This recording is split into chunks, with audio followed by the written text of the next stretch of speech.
You are live.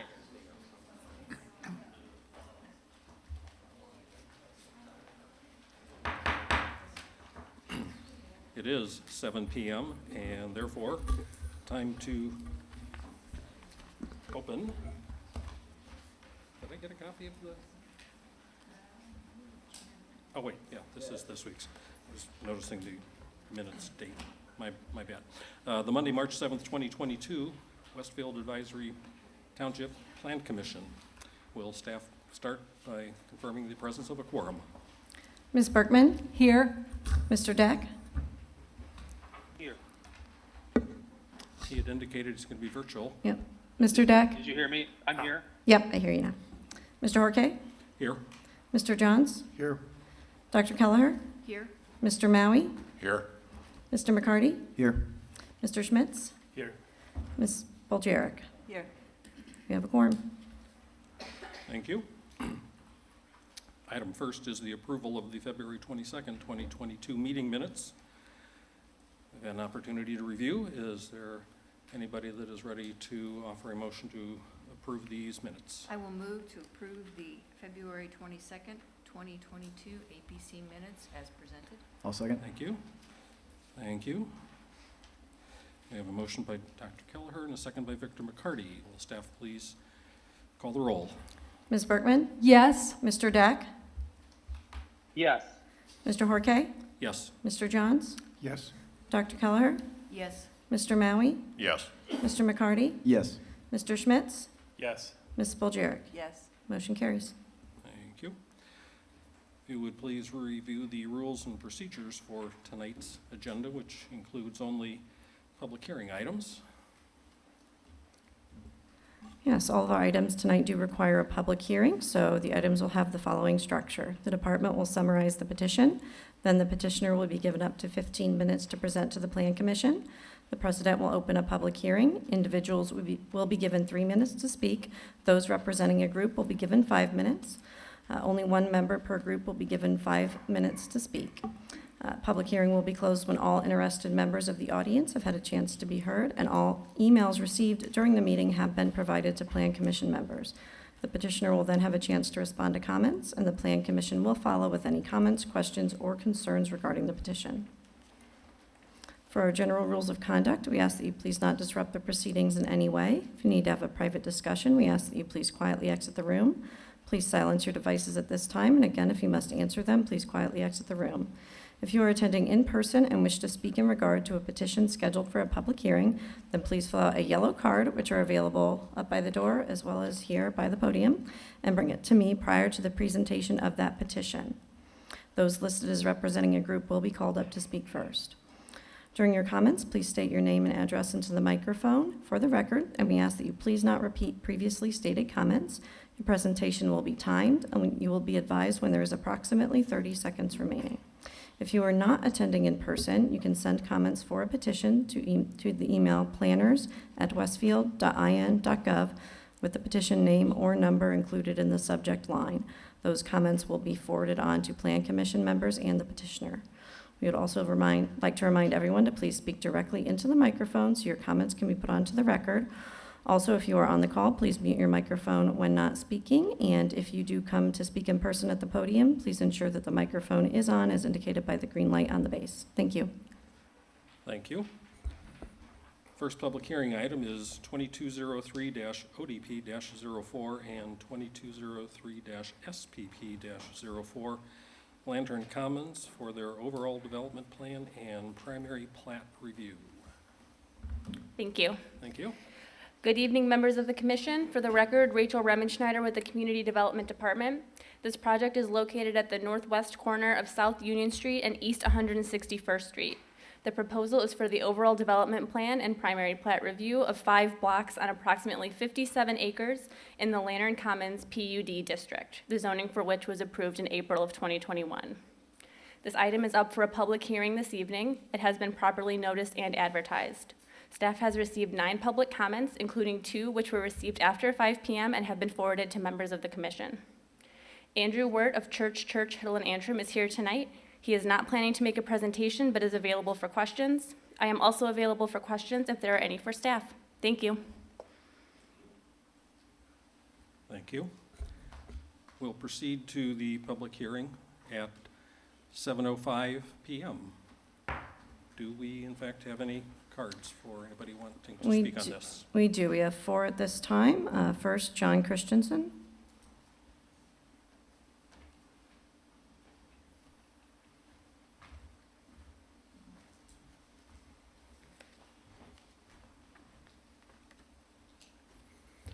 Good evening. My name is John Christensen. I live at 1515 Woodside Drive. Right where my backyard backs up to what now is a kind of a bleak landscape. And I just want to mention a couple of things in regards to the development.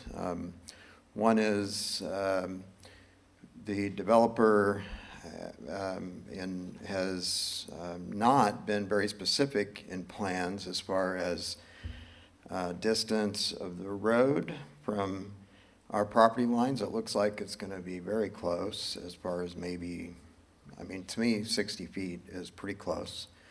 And there hasn't really been much discussion with them except him saying that, or their representative saying that there would be a berm between our property lines and the road, the Westfield extension.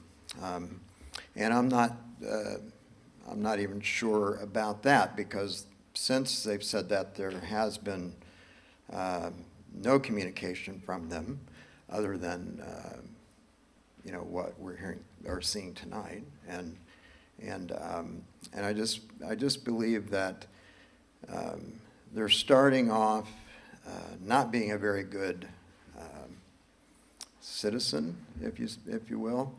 I know they're not citizens of Westfield, but nevertheless, they're going to be my neighbor, and I certainly want them to behave accordingly. And so thus far, haven't seen that. Yes, I'm not too happy to see 60 acres, practically 60 acres of trees gone, and it's very disheartening that that was allowed to happen. I know that there was already zoning in place there, but when that zoning took effect in, I think it was 2008, might have been 2007, that developer had agreed to, at that time, they were going to purchase the Woodside Drive homes as well. So that, and I think that, in the process of this rezone, all right,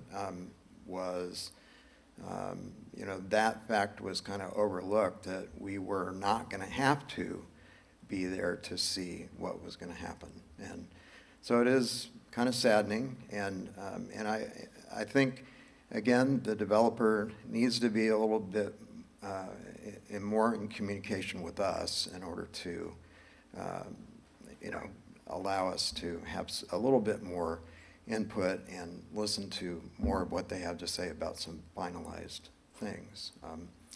I will mention too, in reading the staff notes for this tonight, there was it seemed like a lot of items there that said this has not been completed and is going to be worked out with the Westfield, what is it, Department of Public Works or Planning Department or something, but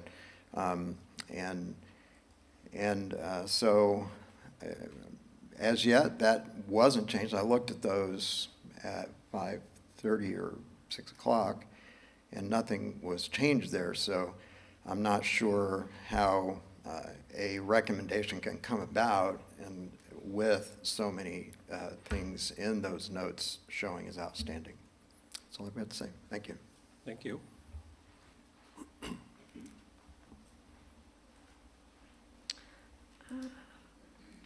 Marlene Pedigo.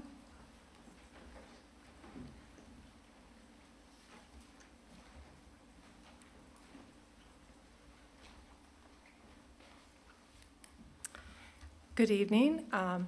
I too have a home that's located on Woodside Drive, 1417 Woodside Drive. It backs on to what will be the Westfield Boulevard coming down through this development. Could you state your name, please, for the record? Marlene Pedigo. Thank you. I'm very concerned for some of the same reasons that were just mentioned, but I want to talk particularly about, before I launch into the details, your committee is so important. You're representing the citizens of our community, and you're protecting the natural resources of our community and the residents that are here. You're our voice for what happened. And as was just mentioned, the destruction of that woods, I know you're on a development plan, but I do believe that a 2007 plan needs to be reviewed. There's a lot of residents that are now in Westfield that were not here then. And a lot of people are not happy when huge portions of trees are destroyed for apartment buildings. I just do not understand that. So I'll say that to begin with. And as I said before, our property is right there on what now they're winding Westfield Boulevard down through this development. Why was that not extended just south as a frontage road? Why does that now have to come right to the back of my property? That's a concern too. Why didn't that seem to me like it would be better to be a frontage road versus winding down through this development? And then the density of this housing. We've talked about housing before, but there's like 3 stories, up to 3 stories housing here. I'm concerned about that the buildings can be within 15 feet of each other. I'm concerned about that. This density of housing. And I just feel like being a stakeholder in this community, because my husband and I have been here for almost 10 years now. This is where we want to be. And you represent the future of our community, not just our past. And so I just am concerned that this not be rushed into, that this really be thought about, and that the people who are residents have a say-so. Thank you. Thank you. Steve Pedigo?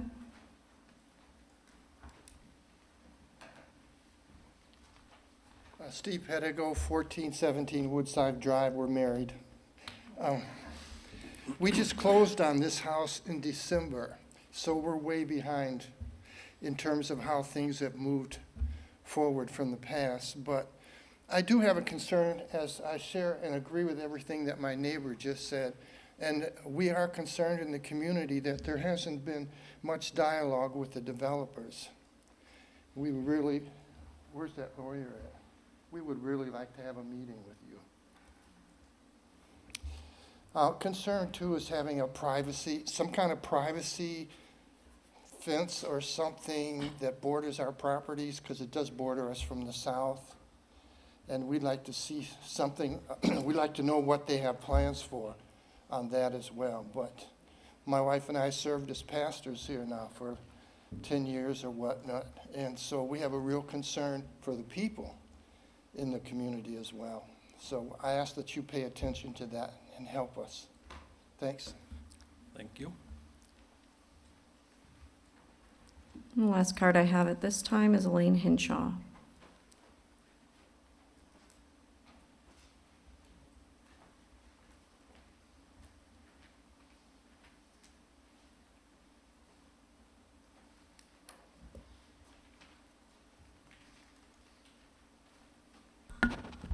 Elaine Hinshaw, 1530 Woodside Drive.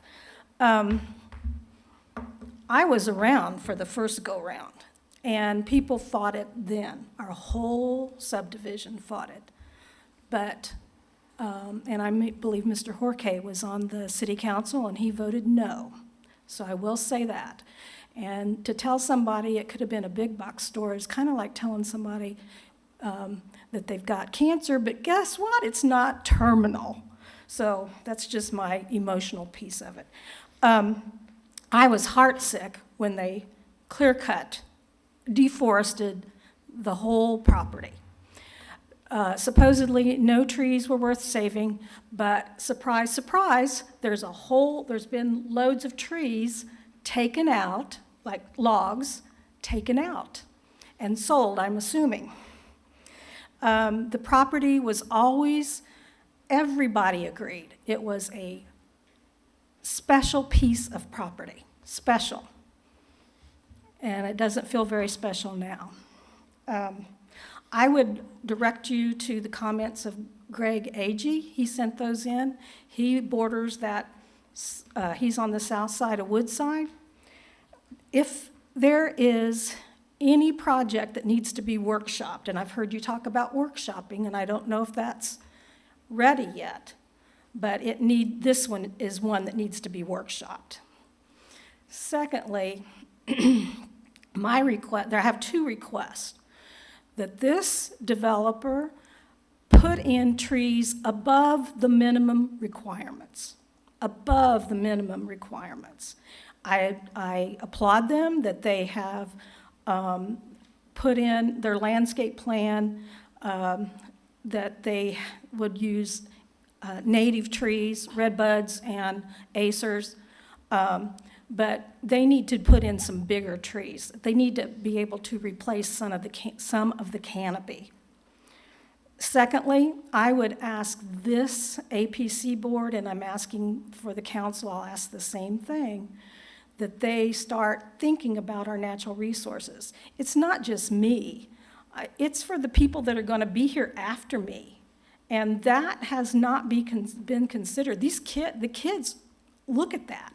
I can't even repeat some of the things that people have said to me about what happened south of me. I just have to let it fall off my shoulders.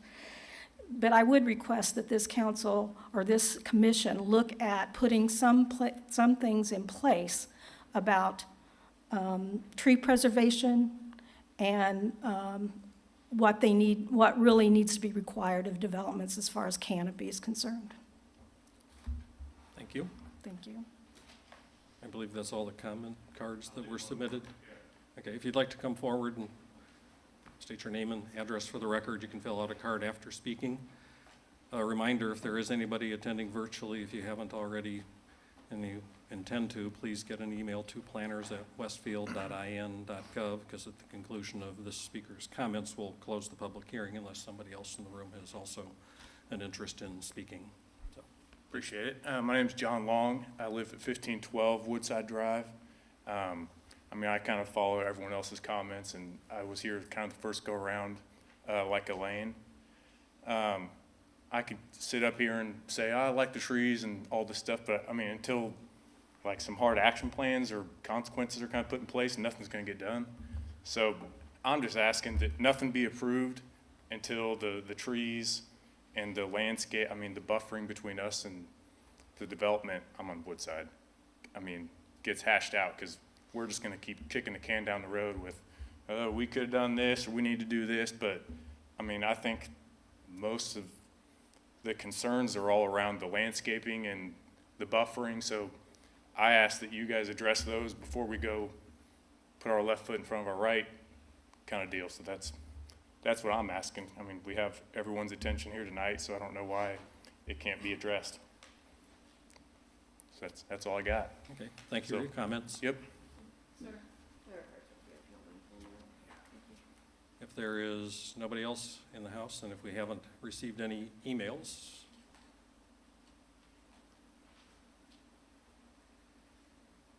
none. Okay, we'll close the public hearing at 7:20 and allow the development team an opportunity to respond to the comments that have been presented.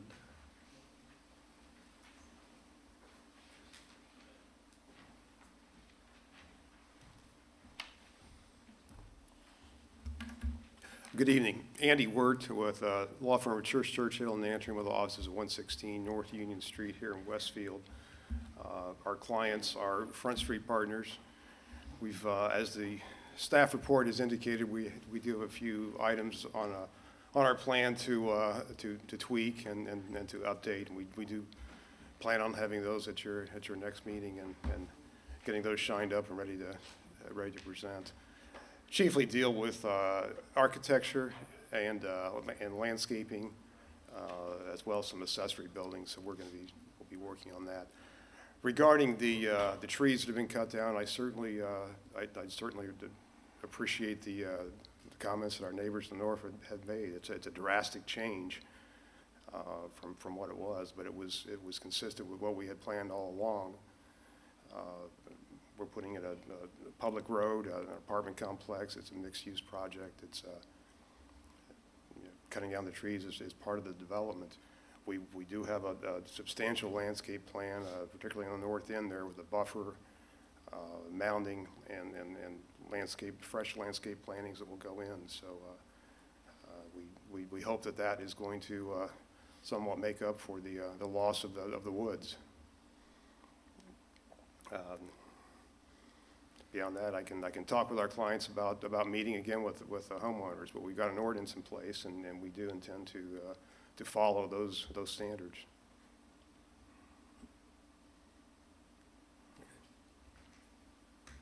Okay, thank you for your comments. We'll allow time now for the Plan Commission members to voice some concerns, ask questions if they have any. We'll start with our virtual member, Matt Deck. Do you have anything you would like to start the conversation with tonight? I don't have any questions or comments at this time. All right, thank you. Commission members that are present? Oh, I'll say a few words. Okay. I have received a number of communications about this project, and most of them stemming from basically the full-on clear cutting of this site. And it was heart-wrenching for a lot of people in this community to see the felling of the entire site. I think people thought at least there would still be bits and pieces, if nothing else, left over, and not the wholesale just flattening of everything. So that has been incredibly difficult to watch. The deer that inhabit the area have obviously been displaced, as happens with development projects. I did promise a resident that I would bring this issue up here tonight. She specifically asked me to do so. You can't go back, obviously, and plant mature trees. That doesn't happen. And, you know, what we've approved in this ordinance, as I look at it, I'm really hoping that we've done enough in terms of what we can do with the landscape plan. I'm not real excited now in seeing, with this site being cleared and now seeing potential landscape plan and how that's going to play out. But unfortunately, we have our ordinance, and that's what they have to abide by. Asking anything more than that would be improper, and we can't do that. But what we can do is request that you be a good neighbor. And right now, no one had, at least in the neighborhood, had any clue that this was coming other than the rezone that we had. And boom, all the trees are gone. Nothing communicated. And now they're left with what they have. And a lot of that is increased noise from US 31, increased wind, the wildlife issue. The list goes on. So it has been incredibly impactful on those residents. And again, I know that we can't, that's not the subject of this tonight. We are here for an overall development plan approval, plat request. It's ministerial, unfortunately. I think that some people might think that we have more jurisdiction, to do more than what we can right now. And I just wanted to let people know, we are not heartless people up here that like to see the destruction of our trees. But we have our responsibilities as planning commissioners, and right now it's with a development plan and plat request. And as long as it meets zoning and our other regulations, we're going to have to approve it. Right now it doesn't. It's got outstanding issues, and that will be addressed from council. And we won't see this back until it is fully compliant with those regulations. And at that point, we will have to approve it. So I didn't want anyone to think that we had more jurisdiction here than what we do right now. That's it. Thank you for the clarification. I was going to offer that similar comment, if somebody else hadn't, that a lot of this is unfortunately a little past the time when it would have been truly relevant. Efforts were made to avoid what seems to be the consequence that a lot of folks are observing, but the staff and the inspectors will make certain that the ordinance is complied with as it stands today. Additional commissioner comments tonight? Dr. Keller? I just want to reiterate what Cindy has said. I was here in 2007 or 8 when this was passed, and I voted against it also. But once it passed, we can't do anything. As much as we would like to, we can't do anything. It breaks my heart when I go by it.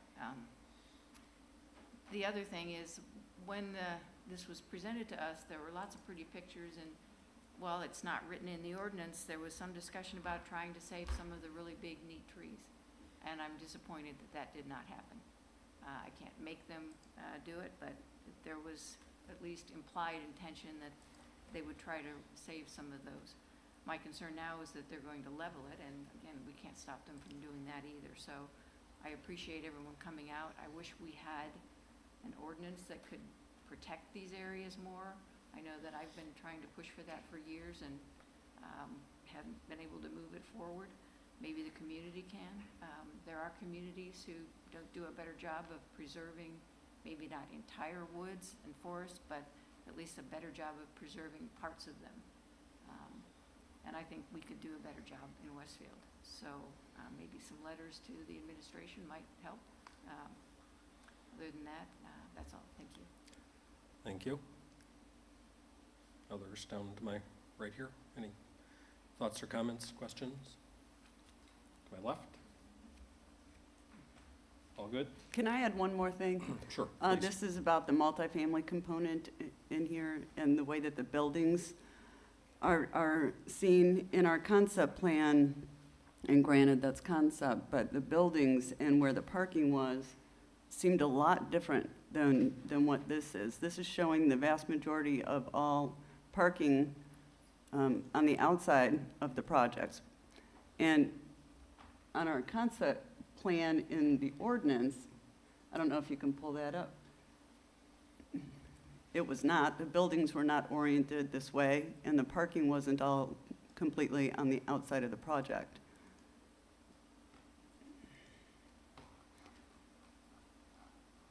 And in fact, it brings the builder potentially farther away from the residents, but it does orient more of the length of the building, the broader view, at least of one of the buildings, to Woodside Drive, as opposed to just the end units that we're seeing on the concept plan, at least from what I can gather. And I don't know how people feel about that, but it does seem, at least in my mind, a substantial change. I mean, obviously, it's still multifamily, and that part hasn't changed, but in terms of having to be substantially compliant with the concept plan, it doesn't seem to me that it is in that regard.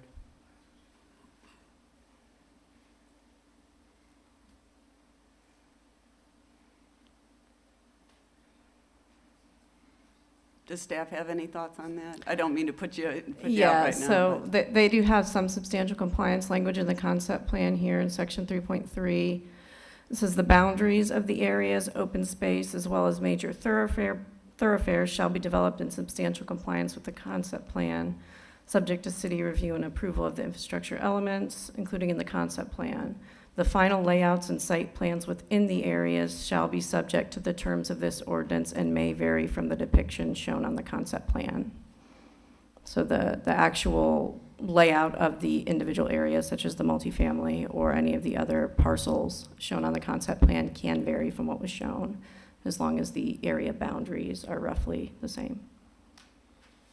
We missed that one, didn't we? I would have thought that the language we had covered us in terms of substantial compliance in this kind of regard. This is fairly common language for commercial or mixed-use PUDs when there's not a single developer coming through taking it all in because they're showing buildings conceptually, not knowing who's going to be purchasing them or even coming in and building them. So with residential, we tend to see it a little bit more firm because you're looking at individual buildable single-family lots, but when we're looking at mixed use or commercial projects, this language is fairly standard.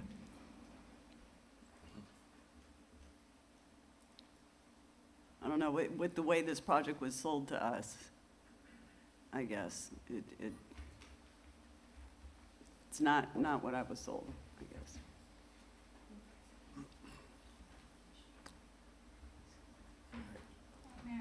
Yeah, if you have a comment, please jump in, Kristen. I do have a question because the neighbors did ask about when the buffer could go in for them. As the others have mentioned, I mean, this is just a terrible change for them and their lifestyle and their homes. I mean, is there a way to get their buffer in immediately for them to start helping with some of the noise? Andy Word again. I can talk to our clients about that. That's, as you probably know, you build a subdivision or development from the bottom up. Sanitary sewers and storm sewers would be going in first, and something would have to be done with that dirt. Putting in and mounding and landscaping does make some sense, that we can look into that. Anything you can do to enhance it as well? I know that would be on your own and on your clients, but it seems like the neighbors, if you can work with them, it's much appreciated. Thank you. I just had a quick one, because Okay, thank you, since Victor. the original concept plan was brought up, and again, I just want to make clear, I share fellow sentiments with my fellow commissioners here, as well as the residents that spoke, and it is a drastic change, and it is very sad to see, but I feel like, because I wasn't around back in 2007 when it was first approved, that we were put in between a rock and a hard place last year, and I definitely think what we approved last year compared to the original one was better, but nonetheless, we have to approve now whatever is in substantial compliance and legally, ODP, primary plats, that's what we do. But anyway, I just had one question in regards to what we're seeing right now. I might not have been able to see all of them, but I was counting it. Right now, is there only 11 buildings versus in the concept plan there was 13? I just wanted clarification on that. I'd actually have to go back and compare. Okay. Victor, you've caught me off guard on that. No, on that it is question. just fine. I'm not the designer on this, so I don't know why it was configured differently. I'm assuming that there's a good solid reason. Which one's better, I don't know. Well, just in my perspective, if there's 11 now versus 13, I think 11's better than 13, but no, that was just something that, I'm sorry? We haven't increased the units. Yeah, no, exactly, yeah. So that was just something that stood out to me as I'm just looking at both and comparing, so that's it. Thank you. One thing I will add, just so it's not a surprise, when the overall development plan and primary plat come back, what they're showing here, they did show the building footprints on here. That is not reviewed with the overall development plan. That is reviewed with the detailed development plan that was submitted concurrently, so could end up being on the same agenda when this comes back. But if the overall development plan and primary plat come back, it will likely not show the building footprints, as we advise people not to show it because that's not part of this review. Something else? Just wanted to explain to the public, it's very common to get an ODP and a primary plat with, it's very common for us to get one of these primary plats and ODPs with all kinds of comments on this isn't done yet, this isn't done yet, we need to check this out. That's, most of them come through like that, and then we have a chance to comment, and then they fix them. But this is normal for the way it looks when we get it like this. Okay. Thank you. I was going to explain that same thing, that this is here for a public hearing only, and it is commonplace to see the level of comments on the staff report. Some of the concerns raised, unfortunately, were not the kinds of things that are relevant at this stage and would have been helpful to be able to address sooner, although we did try. This will be back in front of us in a future meeting for a final approval, where the staff report will be much cleaner as far as the number of items pending, and hopefully the development team can take into consideration some of the things that they've heard this evening. So I think we're ready to move on to the next public hearing, which will be for item number 2203-PUD-06, and that's in conjunction with an additional petition 2203-ODP-03 and 2203-SPP-03. This is the PUD Amendment 1 and similar development plan and primary plat approvals, which we traditionally will do a combined public hearing for both items. Staff report, please. Good evening, Planning Commission. For the record, Dane Crabtree with the Community Development Department. The items before you this evening are an amendment to the Woods Robinson Briggs PUD for setback and buffer yard modification, as well as the overall development plan and primary plat for Harvest Trail, the single-family residential portion of the Woods Robinson Briggs PUD. As you may recall, the Woods Robinson Briggs PUD is a mixed-use PUD, approximately 157 acres in size, located west of the Monon Trail and north of Grand Park Boulevard. These items are scheduled for a public hearing this evening. They have been properly noticed and advertised. The department has received a few comments, which were made a part of the public comment exhibit on this evening's agenda. Murray Clark, Ed Freeman, Mark Leach, and Birch Dalton are all present this evening to give a brief presentation, after which they will be available for questions, as am I if there are questions of staff. Thank you. Thank you.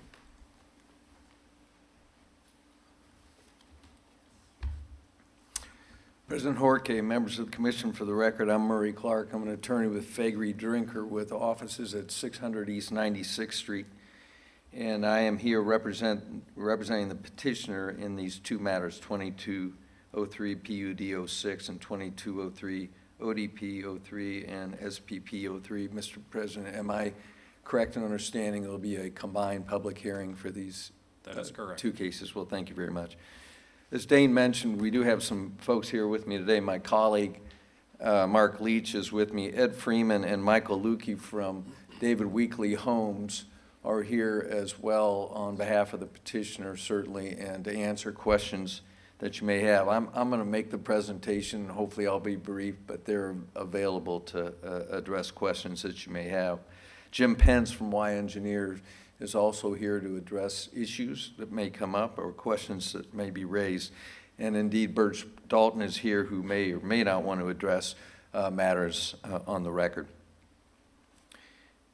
As Dane mentioned, this is an amendment. The first case, the zoning case, is an amendment of a PUD, mixed-use PUD passed by the council last year. Really has three parts to it.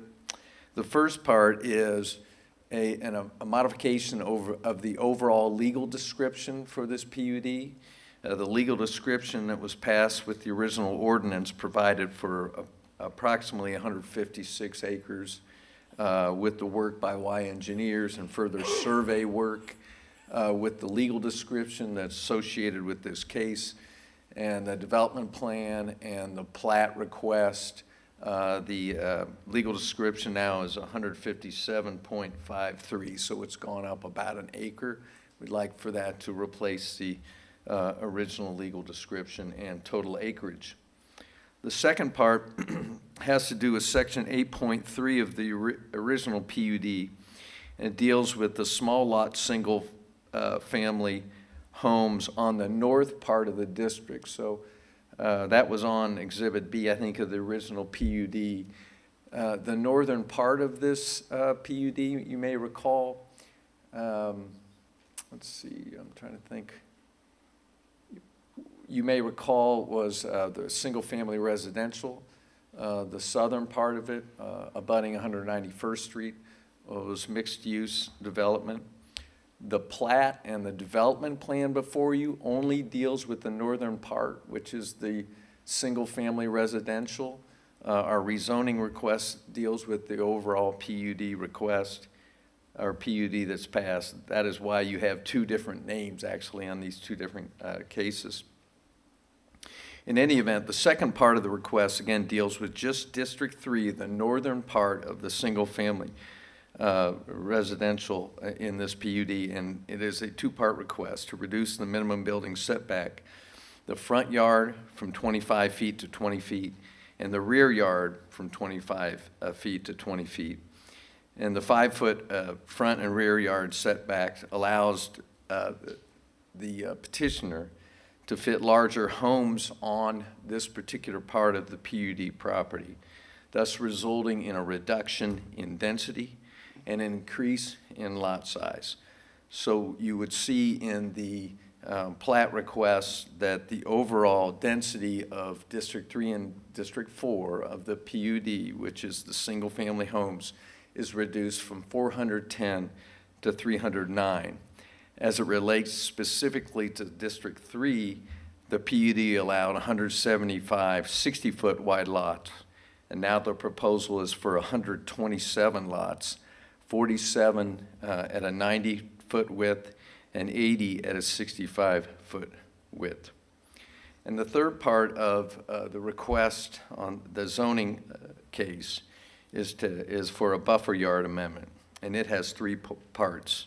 First, we're requesting that no buffer yards be required adjacent to the Monon Trail, which abuts the site to the east, due to the tree-lined Monon Trail that already provides a significant buffer. Secondly, we're requesting that the buffer between the PUD residential uses and the adjacent agricultural uses be 10-foot wide with plantings as shown on the exhibit, but they are 3 shade trees, 10 evergreen trees, and 20 shrub trees per each 200 lineal feet. And the third part of the buffer yard amendment request is that we request that no buffer be required between the PUD's commercial uses and adjacent agricultural uses due to what we believe is the likelihood that future uses of the agricultural land along the 191st Street will be commercial as well. So with that, Mr. President, members of the commission, we will stand prepared to address issues and questions that come up. Thank you. We will move on to the public hearing, opening it at 7:43 p.m. Do we have any cards from speakers? I have one card for this one, Craig Wood. Thank you. A reminder again to any virtual attendees, if there are comments that you're planning on making, please quickly email them to planners@westfield.in.gov at the conclusion of Mr. Wood's comments, and anybody else that might come forward. We'll check for emails, and if there aren't any, close the public hearing. Okay. Ladies and gentlemen of the commission, I'm Craig Wood. I live at 167 East 191st Street. I'm an adjacent landowner to this project. I have questions. Basically, are you going to be signing off on facts or speculation? The reason I'm asking that is, looking through the paperwork, I found that there are 18 primary plat standards, 20 development plans, and 11 design standards that are still, they were supposed to be in compliance for you to study tonight. I don't know if that's the situation yet or not, fact or speculation. The plan shows that the park and ponds number 2 and 3, Grand Park Boulevard, and the bottom section of the Shoemaker Way are labeled as conceptual only, with final design and to be submitted by others.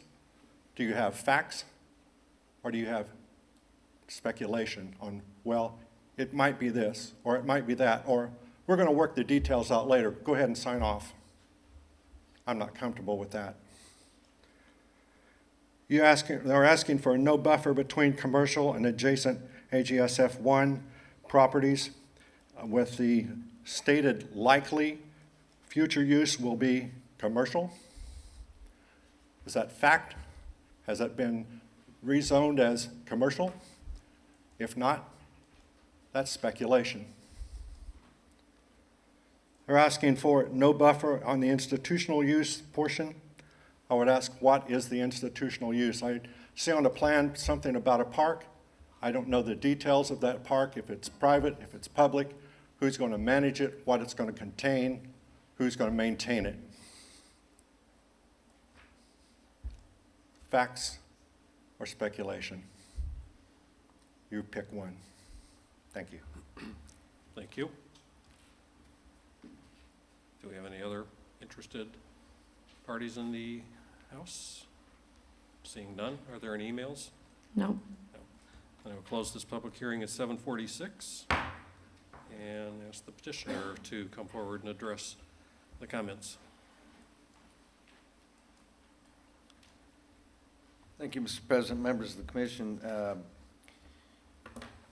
We have been communicating with staff on issues staff has raised with respect to the development plan and the plat.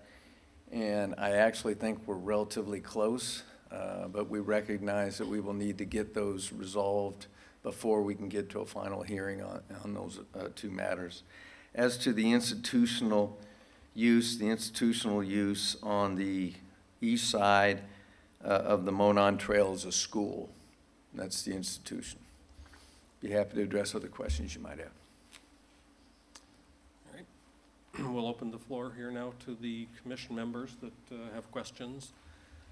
Why don't we kind of start generally to my right? Andre, Kristen, anybody this way?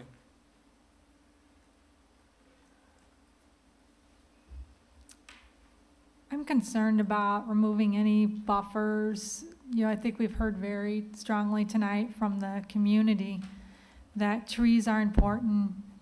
It's important to keep planting the trees and enhancing the green spaces.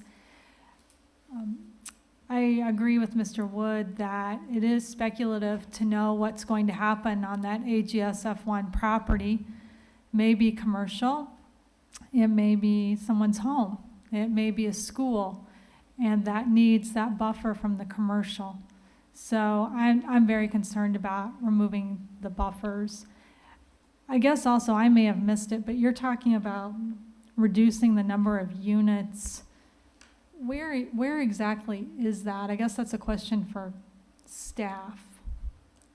Is that in this new? No, that's not part of the proposal. That's just a fact of their layout. They're not requesting to modify the maximum number. They're just reflecting once they laid the site out, it actually ends up being fewer lots than what they're allowed to develop. Can I interject here, Kevin? So they want to have a decrease in their front yard and their rear yard setback, and they're showing fewer lots and wider lots. But could they go back to the original plan with those decreased setbacks and put more lots in? I mean, can we go back to the original plan with just simply a lessened front and rear yard setback? Because it doesn't tie it to this number of homes or this, does it?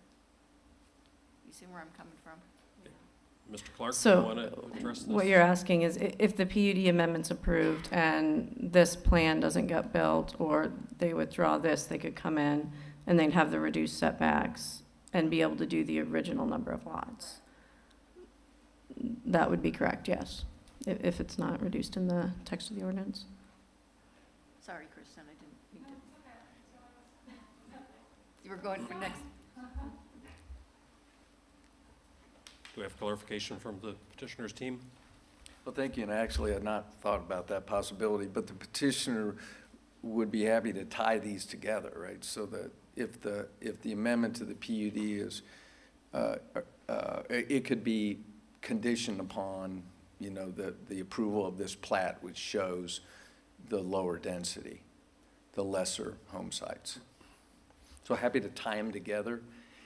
Not sure how that works chronologically, other than maybe you can make it a condition of the zoning, maybe that it goes with the plat, or I don't know how you'd want to do Well, that. this is Kevin. To be written as an amendment. Yeah, I Right, think so this is the public hearing time, so we have Oh, sorry. time to No. see revised documents. You're right. Before they're in front of us again, that could wrap this into it to address that concern that we make this change, but we also gain the reduction in density as a result. That's right. Yeah, that'd be my suggestion, that we fewer contingencies, the better. Put that language into the actual amendment. Yeah. Does that sound good, Kristen? Yes. Yeah, okay. Anything else? No, thank you. Victor, anything?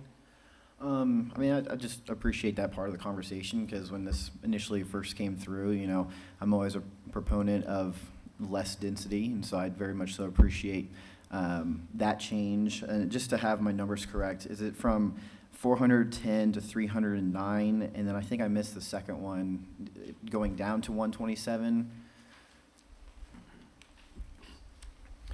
Yes, sir, I believe, and Jim, if I misspeak, let me know.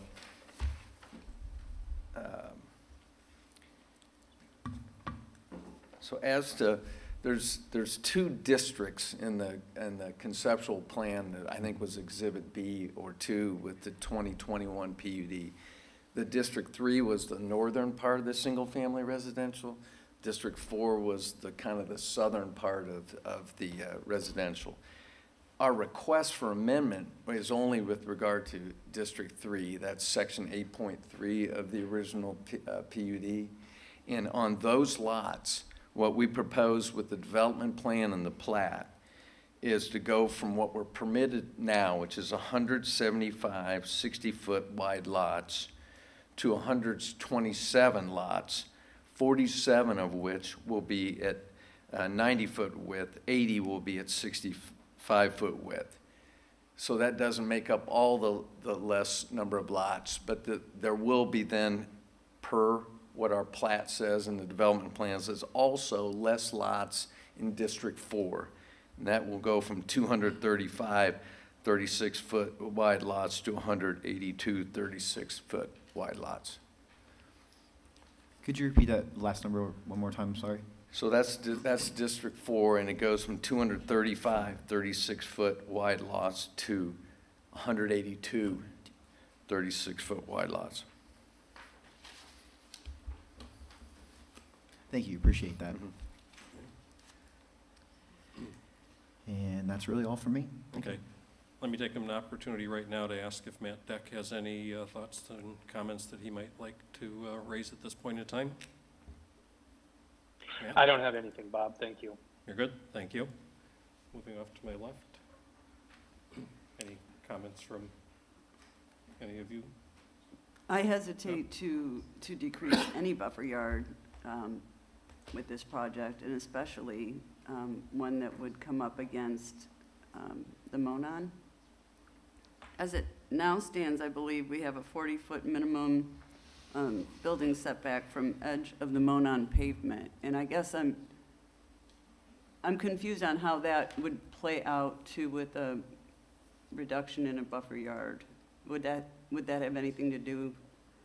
I guess I'm confused on the changes that are being requested and how the buffer comes into play with any of it.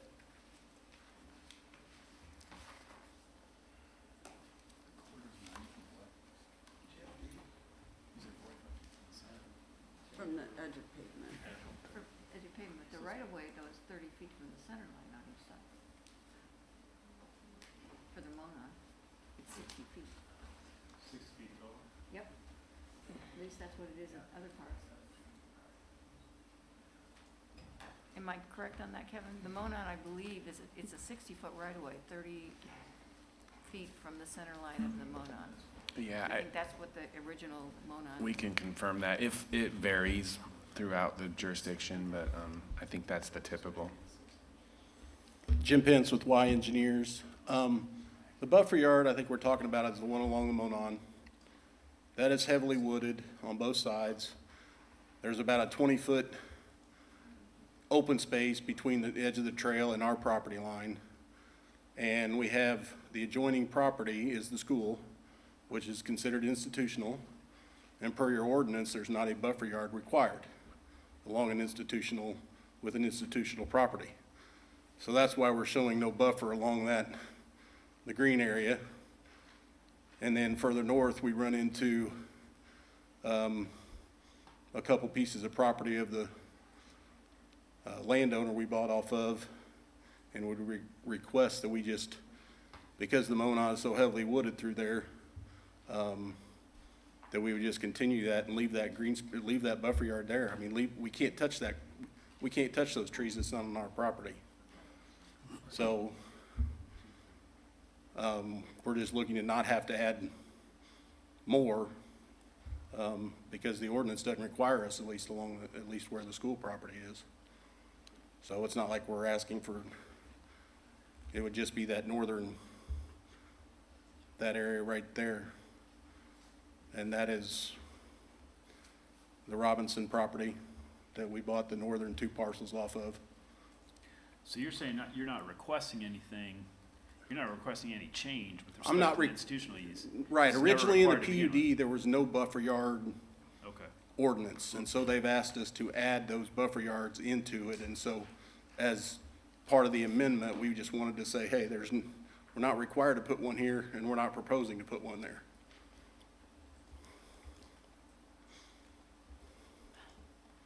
Were there no buffer yard requirements in the original PUD? Is that what he's saying? I think he's saying he didn't amend that. The PUD didn't have any separate buffer yard requirements outside of the UDO, and the UDO would not require a buffer between residential and an institutional. Residential coming in next to an institutional. Right, no, I understand that. So they do have to follow the UDO currently? Yes. All right, And that's what all these are based on. yeah. And while I don't think there's any disagreement that the school's an institutional use, you're not up against the school's property directly. There is No, a but that's linear park in between. Right. So, I don't have a problem with that. okay, just want to make sure. No, I'm we're just talking trying to, about I'm just trying to be clear on what we're doing. We're leaving the school alone because they're following the UDO. Well, just to be clear, for the purposes of us applying our buffer requirements, rights-of-way, including the trail right-of-way, are invisible, basically, when we're looking at neighboring properties. They're not considered, I guess, an intervening They're not, okay. property. Right. We are simply looking at the non-city, if you will, the non-public properties Okay. when we're making that determination. So currently in the UDO, what would be required along the Monon? Currently, what do they have? It would depend on what is on the other side of the Monon. So where there's the school, it would require nothing. Right. And then this northern portion where it's ag, there would be a buffer required. Right, okay. So That's what I it seems thought. like what they're asking is to have the northern buffer match the southern half instead of having nothing here except the natural growth and then additional new plantings for this small That's section. what I thought. I just wanted to be clear. I'm still just trying to figure out, because again, in the ordinance, there is language that it has to be 40 feet at least from edge of pavement of the Monon. And so with these reduction in setbacks, I still can't figure out how they can do that. And You want to go to the preliminary plat? I can show that area.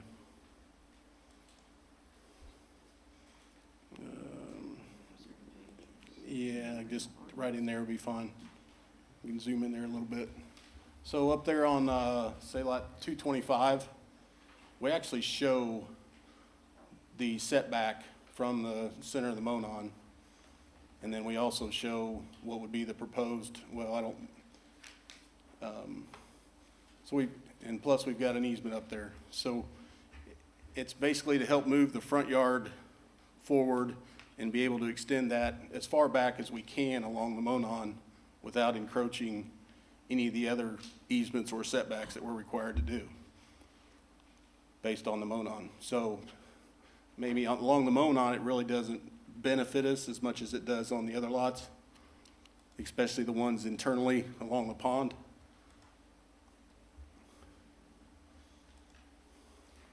Because in most cases, we have a 30-foot drainage and utility easement, which would be more than the 20 or 25-foot setback. So theoretically, that 30-foot becomes a setback on the perimeter.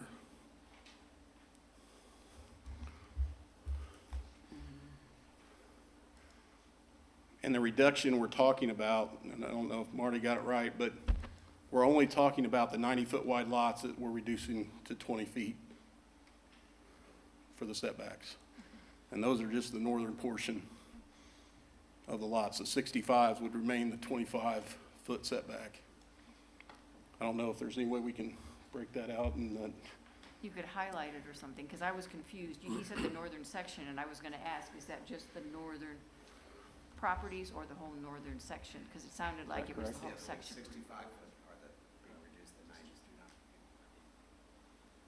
that's different. So the ordinance refers to that as District 3, Right, and I think we can isolate 65 down that to modification to that district. right. If they're only doing it for a small section, we need to identify that more clearly.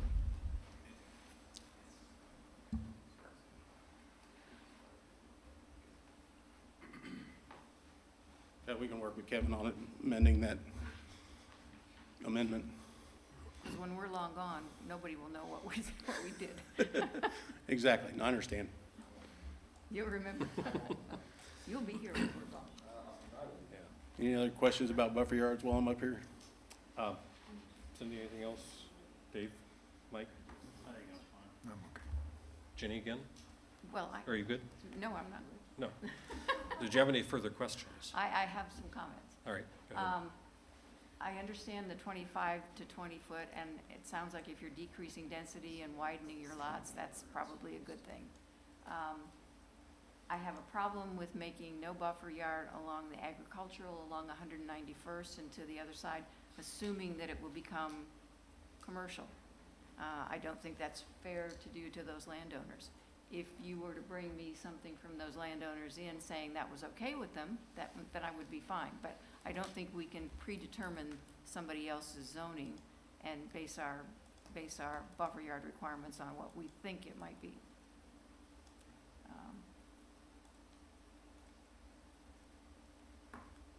That's it. Thank you. Further comments from anybody?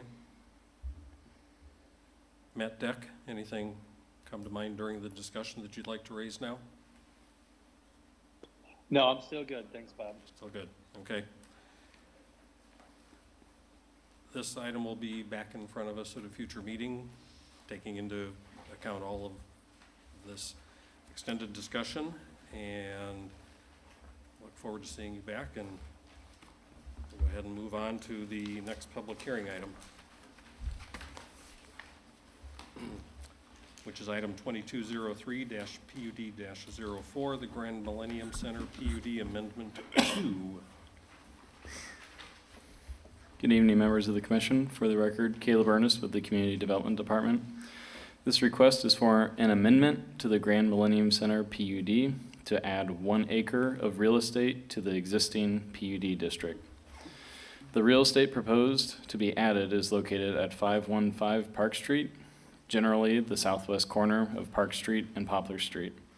The adjacent properties to the north are Zone GB, MF1, and the Poplar Street Townhomes PUD.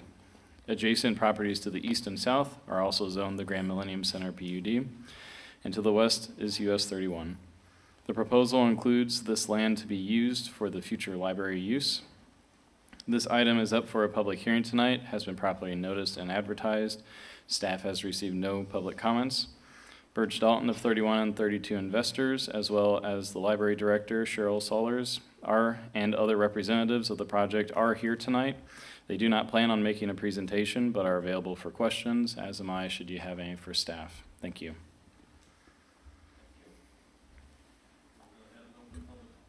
Get my microphone back on. We'll go ahead and open a public hearing on this at 8:04 p.m. Do we have any cards? I have no cards at this time and also no emails. Okay.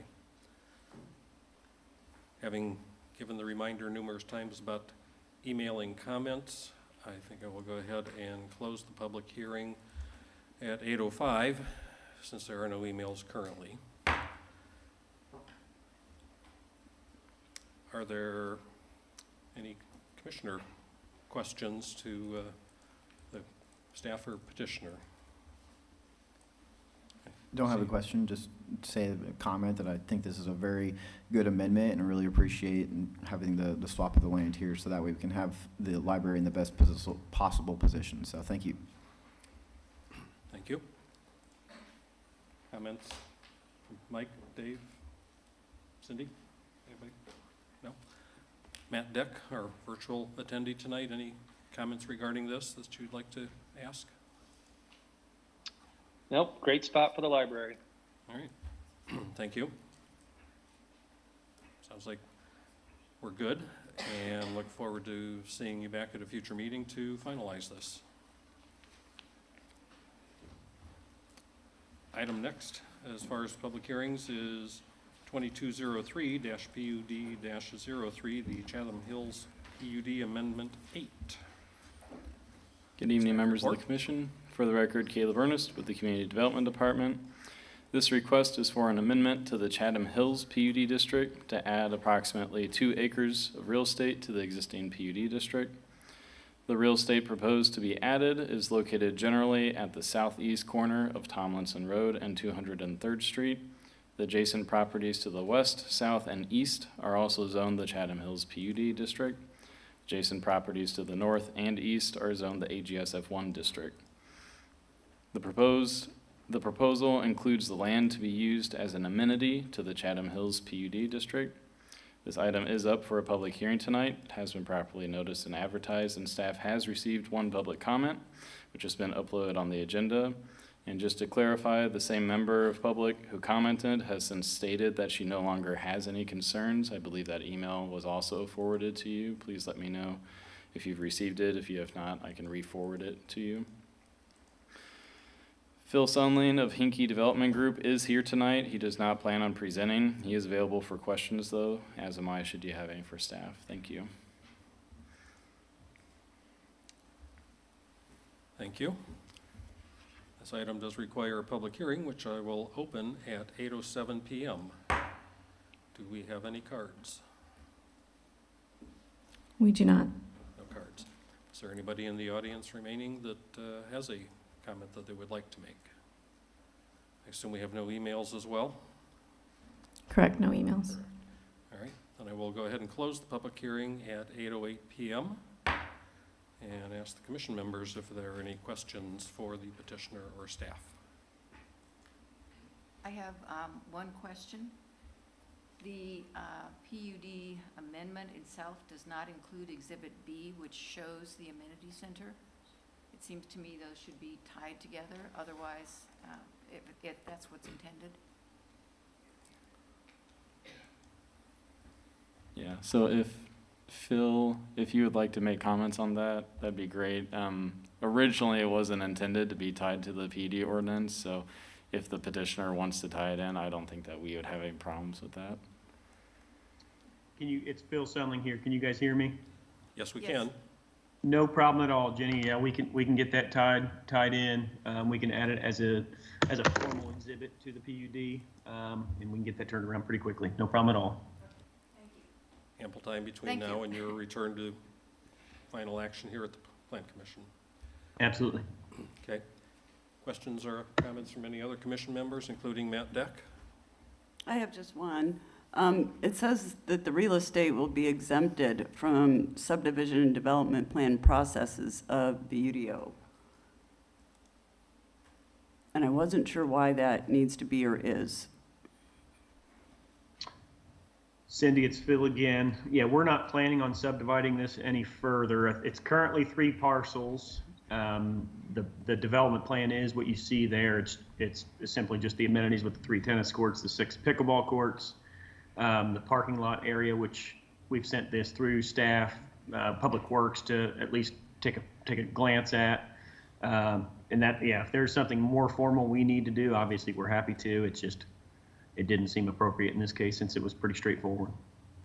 Well, I mean, you're including vehicle access in a parking area, correct? Correct, yes. You know, once we start talking about that, but then to say that you're exempted from development plan processes, I don't know. There's just something that feels awkward to me. If this doesn't happen for some reason or another, it annexes the real estate, incorporates it into Chatham, and then it doesn't have to comply or go through the processes here at the city. Yeah, totally get it, Cindy. We ran this through Westfield as an encroachment permit last year. We talked through Jeremy Lawler and John Nail, and that was their suggestion, specifically for that curb cut. There were I think 2 curb cuts there previously with on the residential side. So yeah, we ran it through as an encroachment, just to get their eyes on it. It was kind of worked in sort of as an amendment to Chatham Village Section 1 as well. If you see on the southeast corner, that's where all the storm ties into, all the utilities. So I guess in short, it sort of has been kind of through the development plan process, not formally, but at least their eyes have been on it. So just a couple of comments. One being that if they pull in this exhibit and require substantial compliance with this, if you were comfortable with not requiring plating or development plan, you could say if developed as shown on this exhibit. And then if anything else were proposed, that would negate that standard.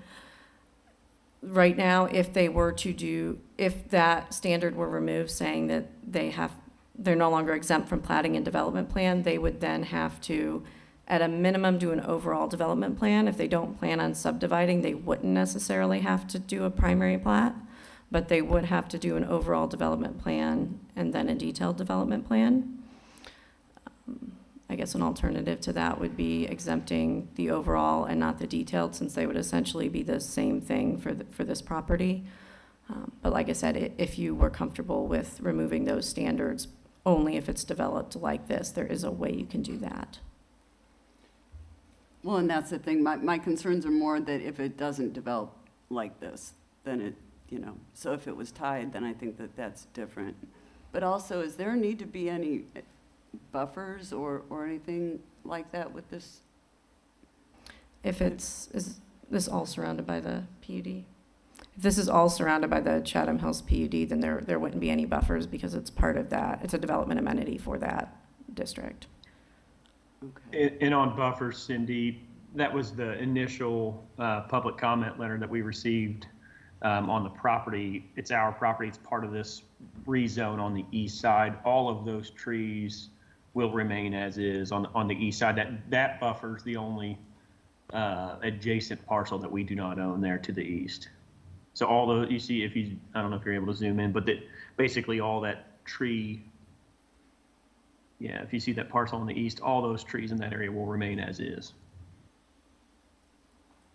Well, how do we know that?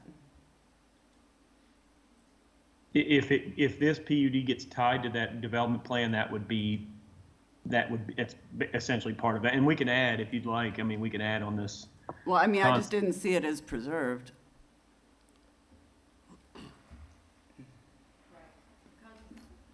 The concept plan only shows where the development will be, Phil, so maybe it needs to be bigger. Yeah, would it be helpful to add a note on the concept plan, preserve trees to the east? Something like that? Well, yeah, and it would have to highlight the exact area. Yep.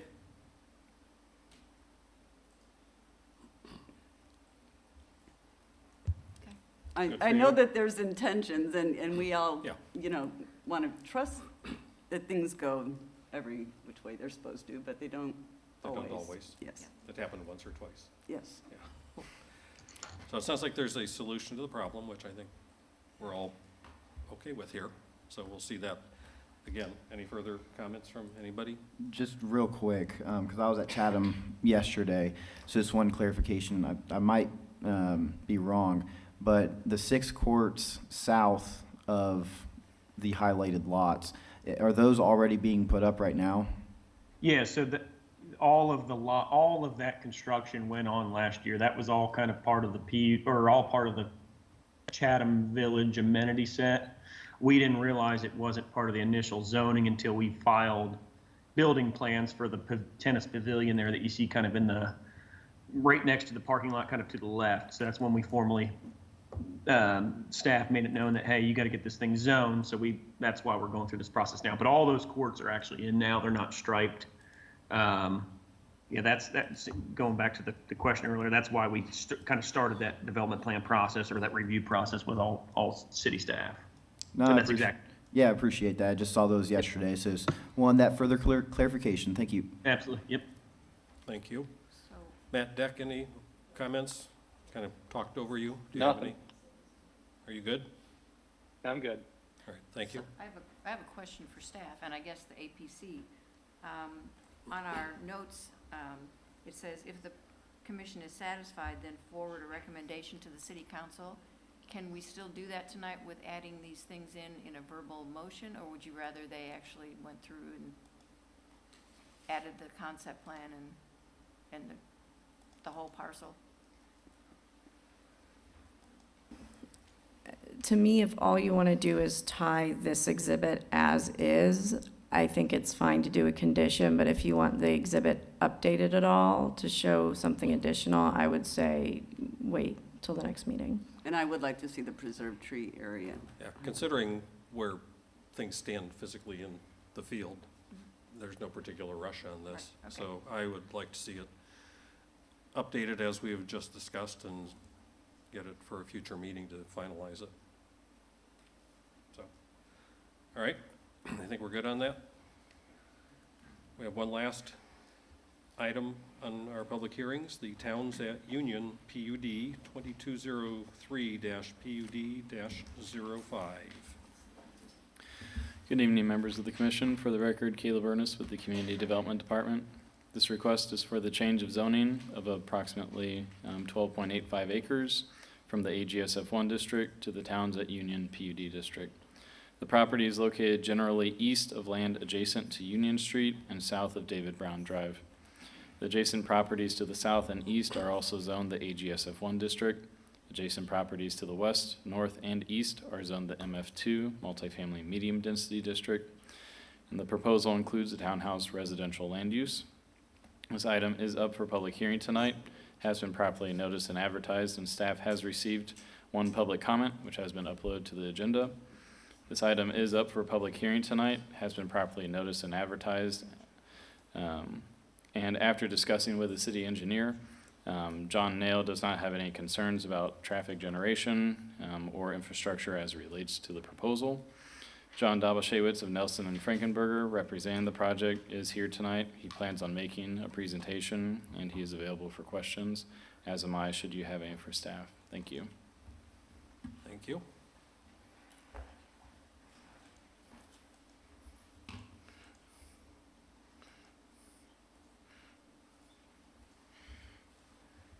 Good evening. For the record, John Dobashewitz with the law firm of Nelson and Frankenberger. We represent the petitioner, Pulte Homes of Indiana.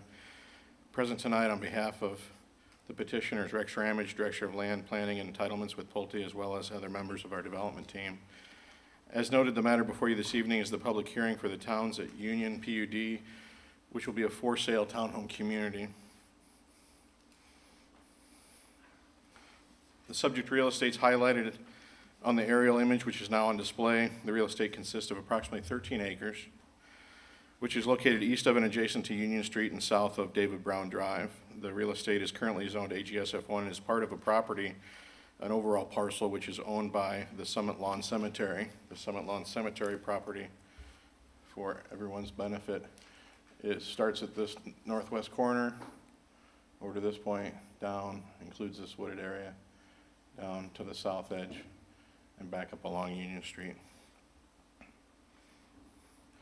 The proposal seeks to rezone the real estate to the Towns at Union Plan Unit Development District, which will have SFA, single family attached, as its underlying zoning classification.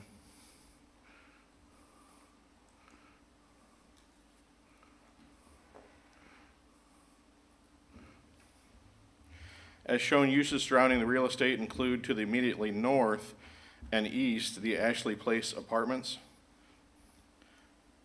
That area identified here in red. It is zoned MF2 multifamily.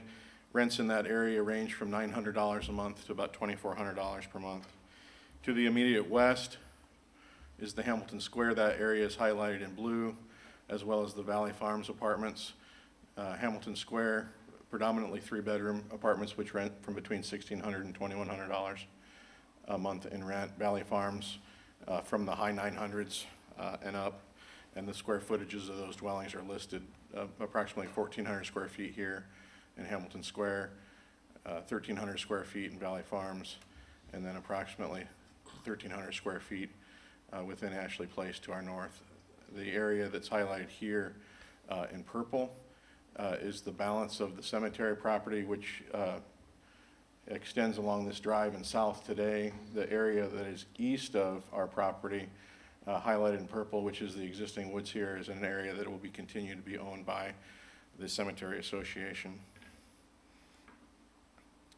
As evidenced by the exhibit, there are no single-family properties adjacent to the subject parcel. The closest single-family properties would be at the corner here of David Brown and Union Street, and those 600 feet plus removed that front along Oak Road to our east. Real quickly, these are just some photos of the surrounding properties, those apartment communities which exist surrounding the site: Ashley Place, Hamilton Square, and Valley Farms.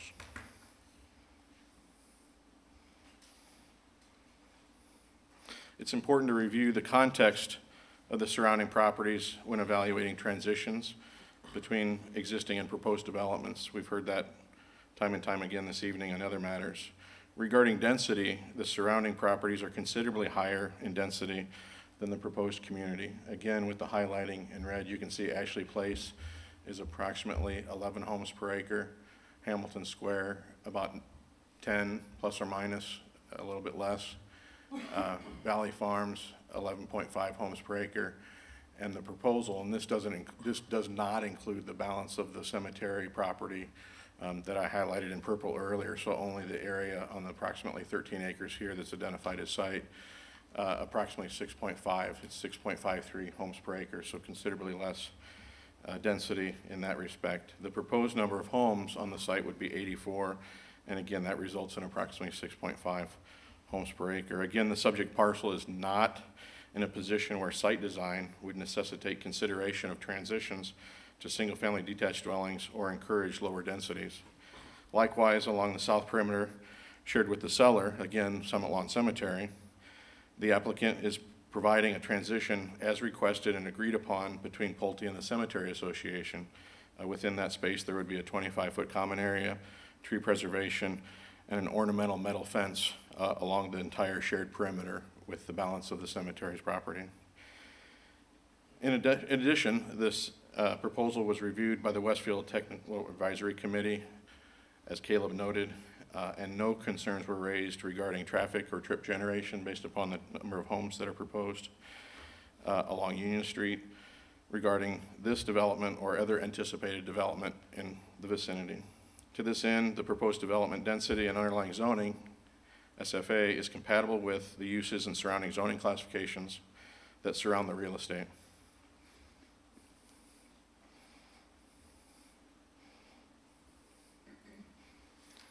The next exhibit here is the concept plan overlaid on top of an aerial photo. Some items to note regarding the development include that access to the community is positioned and aligned with the entrance to Hamilton Square, a view of open space, and an amenity structure, and the pond greet guests as they enter the site. So if you drive in off of Union Street here and into the site, you look down immediately in your view shed is the amenity structure as well as a backdrop of the pond.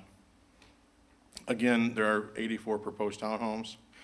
Stormwater management is provided at the low area of the site as necessary and illustrated on the site plan.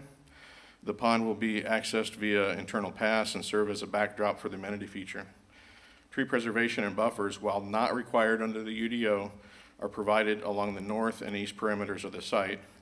The area outlined in black is part of the parent parcel today, which is owned by the cemetery and will remain under their ownership. So here, this parcel will remain under the ownership of the Cemetery Association. Buffers, while not required under the UDO because of SFA zoning next to multifamily, we're providing buffers along the north perimeter and east perimeter in terms of tree preservation, which have minimum standards, as well as the south perimeter adjacent to the balance of the Cemetery Association real estate. This image is just a blow-up of that image that we just saw, and they're identical, but we're going to zoom in and talk about a few items that are more relevant or easily illustrated on this plan in a zoomed-in view. As one can see, the townhomes will front Union Street with the sidewalk connections to the path proposed along the street. Garages will be on the rear of these dwellings facing away from the street, so all of the townhome dwellings that would be along Union would have their front door facing Union Street and the garages behind.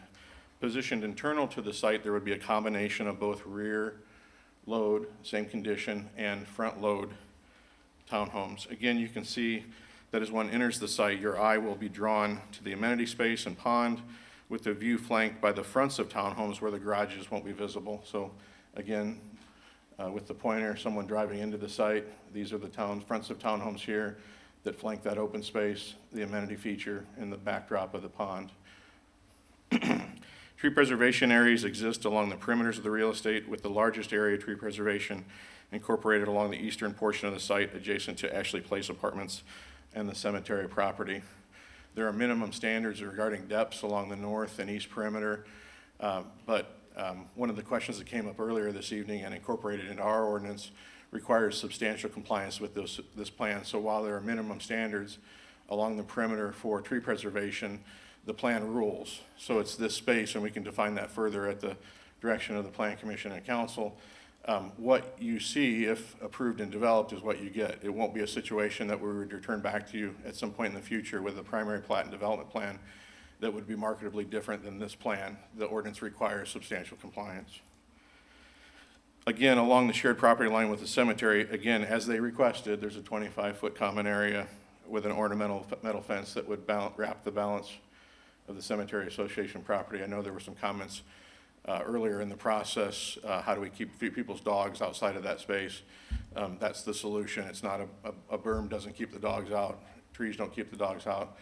A fence, and a fence of a substantial design that was agreed upon by the Cemetery Association is what we're proposing.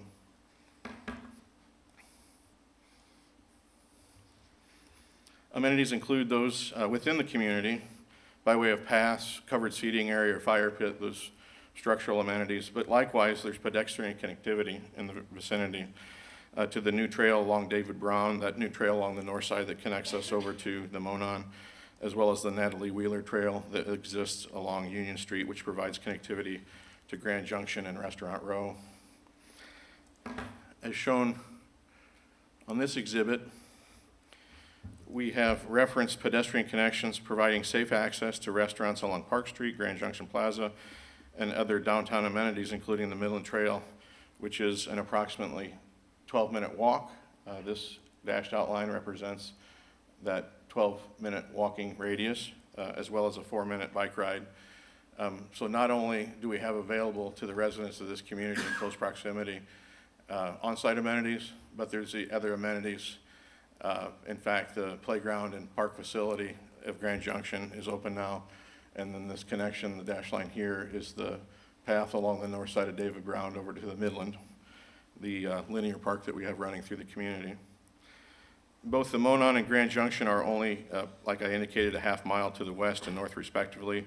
These both serve as major attractions and opportunities for residents to support local business and access public recreational amenities.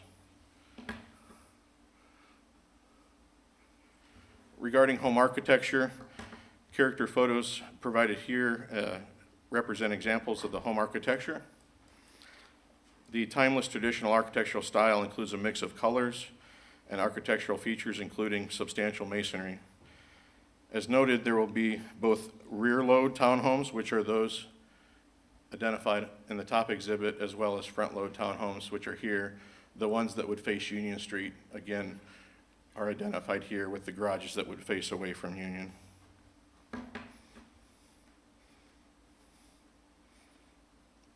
You can see from this exhibit that four-sided architecture will be provided, incorporating multiple colors, material patterns, as well as masonry on all elevations. One item to note is that the proposed illustrations here represent masonry that would be on areas of high visibility, that being the full first floor masonry here, as well as what you see on the backs of homes here. The minimum standard in the ordinance would be for a masonry wainscot, but we'll bring back to you at a future meeting an illustration which shows those elevations that are high visibility, such as at the entrance to the development.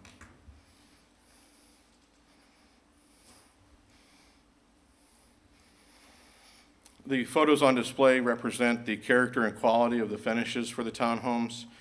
All of the homes will include 3 bedrooms and an attached 2-car garage. The townhomes will range in size from between 22 and 2,400 square feet in living space.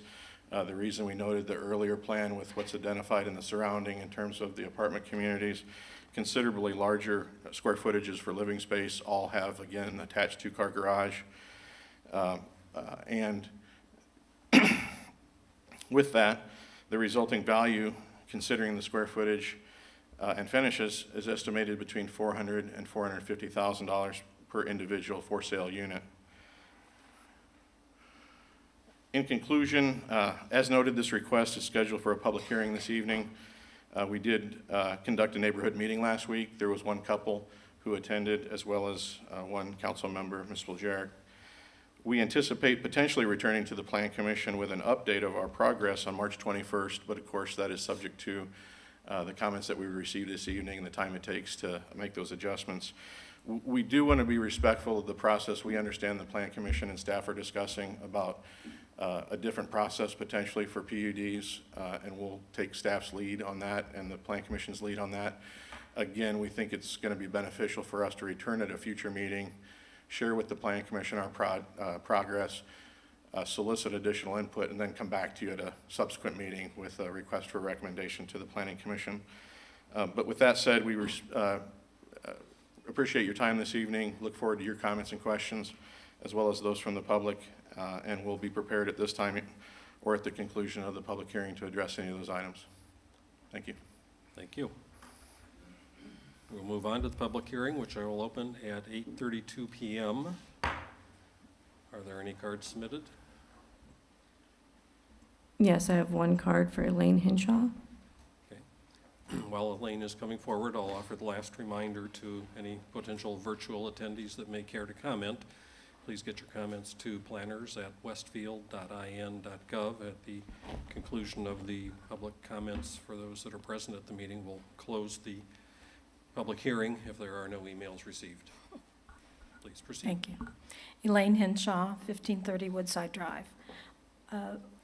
While our property is not adjacent to this area, I was glad to see a couple of things that I was concerned about addressed. The buffer was addressed, and I appreciate that. I would like to see this development looked at with the same scrutiny that you did look at the Springwater development. You came to a very good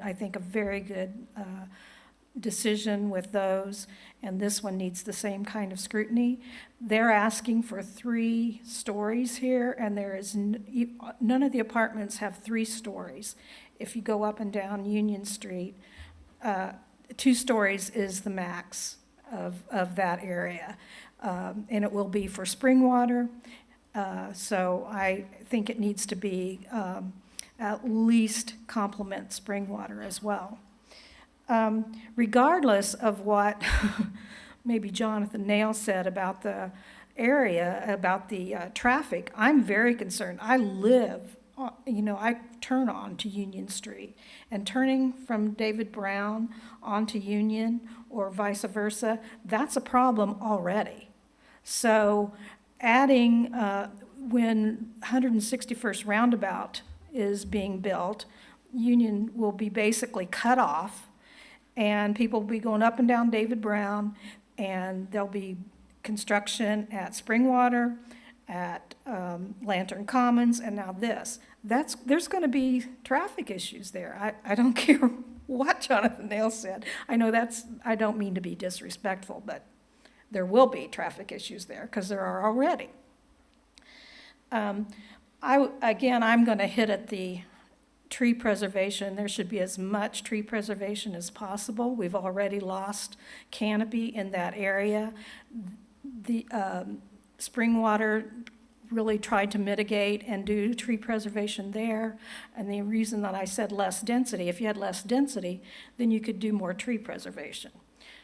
Thank you for your time. I hope that answers the questions. But I am glad that they're townhomes and will be for sale townhomes. I would much prefer that over the apartments that's going to be in Lantern Commons. Thank you. Thank you. Are there any further comments coming from members present? Have we received any emails? We have not. No.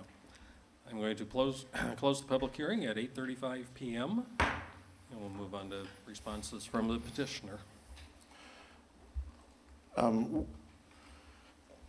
Just a couple. We knew transitions and buffers and tree preservation were going to be important in this request based on the comments that the Plan Commission had provided with regard to spring water. And that was echoed by comments and sentiments conveyed this evening. Let me get to, I think that's the best one. I'll email John Nail tomorrow, and I'll get communication from him, and I can share that with ask staff to share that with the Plan Commission with regard to the chronology and timing of the 161st Street and Union Street roundabout. My understanding is that that's to begin construction later this year and run a 90-day plus or minus, like Spring Mill and 169th thereabouts timeline. So I don't think there'll be a coinciding period where that's under construction and this development will be started. It would be anticipated that this would start, if approved, sometime the first or second quarter of next year. But again, I'll get a chronology in front of the Plan Commission for its consideration. Having received the communication from Ms. Hinshaw, we did reach out to staff regarding Public Works and John Nail's opinion of traffic within the vicinity, because that's of critical importance as well. We want to make sure that there isn't in the mind of the technical folks who look at it, and they may be less, I don't think they're less passionate than neighbors in the area about protecting the public health, safety, and welfare of our community. But they're the ones we need to look to regarding what type of improvements would need to be made to mitigate any concern that they would have from a technical aspect. So when I reached out to Caleb earlier, he reached out to John Nail. John communicated to him and confirmed that they didn't have any outstanding concerns relative to the number of homes and the traffic it would generate along Union Street, as I indicated as part of my presentation. But we'll take a long look at the buffers in that area. Again, north and east, no buffers required. South, we're providing what the Cemetery Association would want us to provide. One of the things I didn't mention as part of the presentation, I don't necessarily know this is rebuttal or not, but the Cemetery Association isn't a public entity. They're a private entity, and they maintain their facilities with funds on hand. And this real estate sale for them will generate funds for them to continue maintenance of the cemetery into perpetuity. Again, because they're not a public cemetery. They mow their own grass. They take care of the facilities on their own. And while if you have additional questions about that, I might get them in front of Jim Carey, who I believe is the board president for the association. Again, it may not be an association, but that's a technical thing. But if you have more questions about the cemetery and what they plan to do or their future, I'll get those in front of him and see if we can provide you an update on that as well. So with that, I'll conclude and be glad to address questions you might have. Thank you. Matt Deck, first opportunity. Questions, comments, concerns? No questions or comments. Thank you. Commission members to my left. Anybody Yes. jump in, please? I do have some comments, questions. I too am concerned with three-story townhouses being built in this area. As we drive up and down Union Street, we're looking primarily at two-story buildings. So that's a concern of mine. I think we should try to limit it to two-story. I would like to see increased buffers. I know that the spring water PUDs buffer along the cemeteries 40 feet, and this, according to the colored chart here, says a 20-foot buffer. So I kind of think we should be looking at 40-foot buffer, and I know they also have a 60-foot or 6-foot undulating berm, I believe, that's associated with that. Would that be your preference, Mr. Johns? I know on the south perimeter, you can see it's heavily wooded through here, and yeah, yes, they're going to pull everything out to put in a 6-foot mound, and it's not that we can't do that. It's just that's not what was requested of us of the Cemetery Association, and I know they've got a balance between protecting the sanctity of the Cemetery Association. So I'll take those comments back to them and see if they'd like to contribute to the conversation. I would appreciate that. I did share those comments with them earlier today. Okay. So the fact that, in my opinion, we should try to mirror the north and south side. Okay. Okay. And with regard to the comment about 3 stories, if you look at the buildings that are across the street, while they're, I want to provide a cross-section of the roadway so we can get an idea of what we're looking at, because I know the height of these buildings is a little bit taller because they have living units, I believe front and back. It's not, the living units aren't front to back, so they're taller structures than a typical 2 or 3 story townhome. So we'll provide the Plan Commission with some additional information that shows relative heights on the Ashley Place as well as what's over here in Hamilton Square to help facilitate that discussion. But would you like, your comment today is you'd like to see 2 stories. Is that across the entire development or what's fronting along Union Street? The entire development is my thought. And I did drive through Ashley Place. It's a very, very nice community. Those apartments are, in my opinion, very well maintained. They're all brick, and they look like they should be there. They look like they'd be there for a J.C. Hart manages that, and they do a fantastic job. My other comment would be, in my personal opinion, I think we're a little dense here at 6.5 units per acre. I know when we look down at the spring water, we're looking at 4 units per acre. If we were at 4 units per acre, we probably could achieve a little bit more of the tree preservation area. So those are my comments. Thank you. Dave? John, on that, you may have mentioned this and I missed it. That emergency access road, kind of a second curb cut there, how's that work? It would be Knox gated, so it's not a public access. So there's bollards there or whatever to keep it from being publicly used? Breakaway bollards. It's a second point if in the event that there was a situation where the main entrance was blocked or another situation along here that was blocked, there's a secondary means of ingress and egress for emergency personnel. Only emergency personnel, or would they use that for, in some situations where there's been fires or whatever, that in one unit that blocks the exit, then a school bus can get through the other way? Is that something that would be used there? I suppose not, because that's awful small there. It would just be emergency, probably. If I understand the question, if there were a situation where the main entrance was blocked for any time period, you could get in and out from that, that location. And only other comment I would make is I kind of share Mike's concerns with respect to 2 versus 3 story, given what's surrounding this property, given what's been approved in Springwater.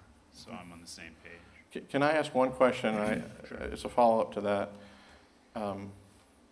Mike Johns suggested about the additional tree preservation, and we look at the site, and trees are generally, if you follow my, are east of that space. And the pond's positioned in the location it is because it's about the geometry and the topography. The pond's not going to be up here along Union. The pond's not going to be in this space because of the topography. And this is the place that topography mandates it be constructed. So is the idea that the pond would shift to the west and there would be more trees along the backside of these 2 dwellings? Or, again, it's something for us to look at. If what I just provided an additional testimony kind of made everyone think of any additional items, I'd like to hear that, because I would not see the pond changing in size or scope based upon the comment about 1 story versus 2 story, or specifically tree preservation. It has to be there is what I'm saying. Well, I guess my comment is really more on building height than it is density, but with respect to density, I guess the southern end, if you could maintain the trees, the existing trees, and part of the problem with this, to me, is it's kind of it's not going to blow you away with its creativity with a plan like this, and I get it. I mean, there's not much. I like the product. It's a good fit based on what's around it. But by the same token, it's just, kind of shoehorning in a bunch of units. So maybe if you lessen the units on the south third of the property, and maintain more trees, then maybe that's, I think I would like that better. But the 3 versus 2 story was probably more my Understood. comment. Thank you. And I just want to make sure it's acceptable that we kind of have some of this dialogue, because I didn't know if I didn't mean to be interrupting anybody if there was just a flow from one into the other. The better we get input, the better our chances are of coming back and meeting your expectations. Thanks. We're doing fine. Well, John has already heard both my comments at the neighbor meeting a little bit and the council meeting. I too agree with the true story concept. I have a sizable issue with the pond. That's a big chunk of the wooded area of this piece of property. And you're talking about clearing that out to put in the area for water accommodation. And to me, and I know trees a little bit, but not that much, but I'll tell you what, not only are you getting rid of the trees, probably most of it in the vicinity around it are going to wind up being destroyed too, just with the development. There's definitely tree removal that's going to take place on the west side of the pond, and it's all about grades. They're generally at the bottom of the hill. The area that we can grade back to is right there along the apartments. So development of this real estate is going to necessitate the pond being in the position it is. Well, and that's something I just have a sizable problem with. Understood. I mean, not just that, but that's a sizable concern of mine. And then the whole design of this project is more than uninspiring. You know, typically we do require more, if you will, at least some creativity, something of interest for the community. This really is just packing them in on what you're reserving there for the development. And I think it really detracts from the area personally. That's my thought. Very similar style and layout as the Pulte townhomes along the Monon I and know, 161st Street. we've had this conversation, I know. Well, I'm just giving that as an example. I respect your opinion. We think it's a great product. The layout is similar to that, and they're attractive townhomes. This is an investment that Pulte's considering making in an area, and they're doing it because of the investment the city has made in this space. We see the area changing, and they're going to make an investment of a higher value product at this location. The townhomes that are proposed here are larger, 2,200 to 2,400 square feet, where you see in other areas of the community. Not that there's anything wrong with that, but townhomes that range between 1,500 square feet and 1,800. So these are bigger townhomes, more expensive because of Grand Junction, because of Restaurant Row, because of the other amenities that the city's invested in, including the trail system and the Monon and Midland. If you can be more specific about your suggestions that would mitigate your concerns, we'd be glad to see if we can incorporate those into the plan. Yeah, I'll try and do that in written comments. And also, while I have you, some of this language about the tree preservation, this is worded very oddly to me, and it winds up meaning almost nothing. So tree preservation standards in UDO shall not apply. Instead, trees shall generally be preserved as shown on the concept plan as existing trees. Except then it says, trees to be preserved may be removed for required grading, utilities, and drainage needs. Trees to be preserved shall constitute as required buffer and plantings. No tree inventory and or new plantings are required. Drainage and utility easements may overlap buffer yards. When taken together, and unfortunately, if you had a bad actor or something crazy went on, you sold this property, for instance, to somebody, could be construed a lot of different ways, I would think. And I don't know exactly how staff would even enforce this, personally. I mean, that's what we're going to do after tonight's meeting is we'll go back and look at that language, look at it with staff, and we'll lock it down to their satisfaction, and then see if those concerns are still present. You also exempt yourself from a lot of other things like street trees. Obviously, no aquatic vegetation around the wet perimeter. And again, not understanding exactly how much you would take with that pond construction and what would occur there. That's another one that not quite sure what we'd be approving then. We'll make it as exact as we can at the zoning stage. And again, when I indicated that there's minimum standards and they were noted, that these areas that you see that extend beyond the minimum areas, we'll create a figure ground exhibit we'll attach to the ordinance so everybody knows exactly where those spaces are. And our goal would be to leave the plan commission with a recommendation where you no longer had concerns about the language regarding tree preservation. It would be specific, tied down to staff satisfaction, and not create an impediment to a recommendation. Okay. I'll get you more comments in writing, John. Thank you. Thank you. Kelver? Well, I agree with the comments that have been stated so far, John. I think 2 stories is more appropriate. It won't look as much like a wall. I think a decrease in density, for me, is not necessarily to decrease the pond, although, because that would take, I think, a significant decrease in density to decrease the pond size, I suspect. But to allow more creativity, maybe some playgrounds. The brochure that you showed in your presentation showed a kid, and there's no place here for kids to play or playgrounds or anything. So I think a decrease in density and a change in the design could allow for some other amenities,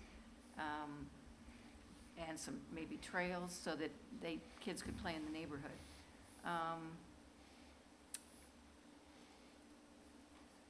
You show that there's a radius of a 4-minute bike ride, and yet you don't want to put in bike racks. You've taken out the requirement for bike racks. And the reason for that, and staff will, I'm hoping to see a nod from staff. The SFA designation and the standards that are applied are kind of this mismatch when applied to townhomes of multifamily versus single family. And if bike racks are something we want to see, but the way it's structured, it would be like, it would be a number that doesn't make sense. So maybe we go back and we look at it and we say, where are the locations that make sense that there would be bike racks and what are the number? Right. Rather than just dismissing it in total. Right, and that's fine with me, to allow you to be creative, but not dismiss it in total. Got it, thank you. Going through the ordinance, this is a question. You have front load and rear load. Well, let me go back. Are the people in this subdivision going to own their townhome and the ground it's on? Is the rest of it going to be Yes. commonly owned? Okay. So it'll be fee simple, what you sit on, what your Okay. dwelling sits on, everything surrounding it will be commonly maintained by the homeowners association. So why can't you make your buffer yard that whole tree preservation area? I mean, it's not owned by anybody except the association. Are we talking about this space here? Yep, or whatever is gonna be left. You don't see it from Union Street, and you won't, but there's, once you get back to about midway through the property, it falls off significantly to the Right, I east. looked at the elevations, it's like 870 to, Right. 840. So to build the site and to bring it back to grade, we don't want to tell you that within that light green space, we're going to do pre-preservation, because we aren't able to, when we're bringing it back to grade, those trees would be damaged in that space. The ones that you're showing here? No, not the dark green, but Right. this light green band Right, is that wide because we're grading back to existing grade. right, and what I'm saying is, can the dark green band be your buffer yard? I mean, if it's commonly owned. It is. But you know, Effectively, it is. When we return back to you, there'll be an exhibit, and it'll be a buffer exhibit that calls out that dark green space as the buffer. Okay, because right now you have like 15 feet and 20 feet, and you don't Right. say that, but, And that's the reason, the only reason for that is that right there, we get down to that narrowest bit. right. When we expand out and provide that in larger spaces, it's not identified as the minimum, it's identified, we go back to that note, that the site has to be developed in substantial compliance with the site plan. I don't want to rely on that. We'll bring you back an exhibit Yeah, that shows it in and greater it was the detail. same thing with Cindy's questions. How do, this tree preservation thing is kind of loosey-goosey, so if we can make it more specific and identify that as your buffer yard, your tree preservation yard, whatever you need to do to identify, it will remain undisturbed. And I go through on, oh, and a question about the front load and the rear load. Can we blow that up? Do you want to see a site plan or a elevation? No, that one, if you could just blow either one of them. I Yeah, let's see if we understand the can- ones on Union Street are rear load, and that's great. And I just have a question about the way this is configured. So like at the bottom part So- of the site, So this area, those are front load, correct, right? And then the ones above them are front load. correct, And the ones across the street from them are front load. yep. But then the ones, This It's- pod, if you will, that's the one that's mismatched. Or one of them is, these are rear load. They have the garage that faces internal. right, and they Apo- face a front And their load front to the doors, north. the front doors face one another.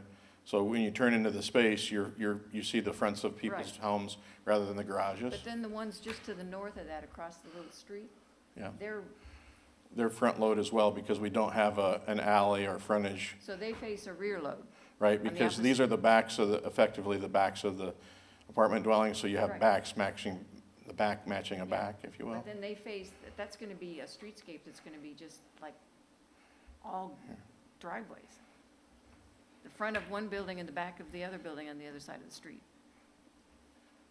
I don't know if I have a problem with it. It was just an odd layout for me. And when I looked at the pictures of the buildings, it looked like I was gonna be looking at somebody's backyard from my front yard across that street there. So just something to think about. I don't know if it matters or not, but it was just, It's not a optimal condition, but it's one where we limited it to the extent possible in the site design where there only existed in one scenario or one situation. and maybe less density could help you do that better. That's, It's- when I it's talk about possible. density, it's not density for density's sake, but density so that you can be maybe more creative with trails and playgrounds and some of this stuff.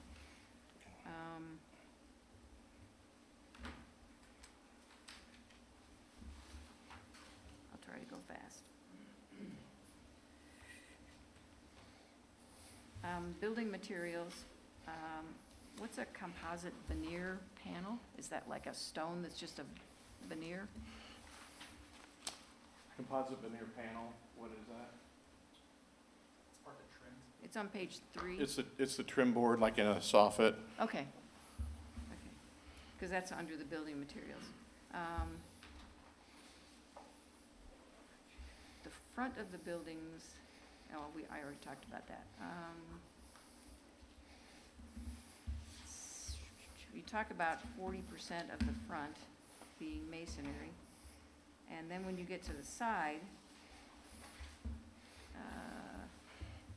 it doesn't necessarily say there will be any masonry except if it pleases the That's public. an area that we're updating based upon the 'Cause comments you we've said heard. 360-degree four-sided architecture, Mhm. but this And- isn't it. And I recognize that it's not in the text today, it's based on comments that we've received to date. Okay. We'll come back to you with revised architectural text and exhibits. Okay, and when you use the term wainscot, you don't say masonry? I don't know if that matters. It'll say masonry. Okay.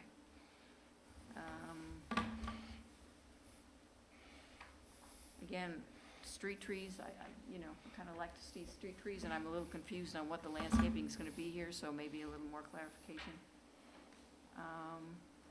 One of the other reasons for a two-story is that I think it's more attractive when you look at what was done at Spring Water.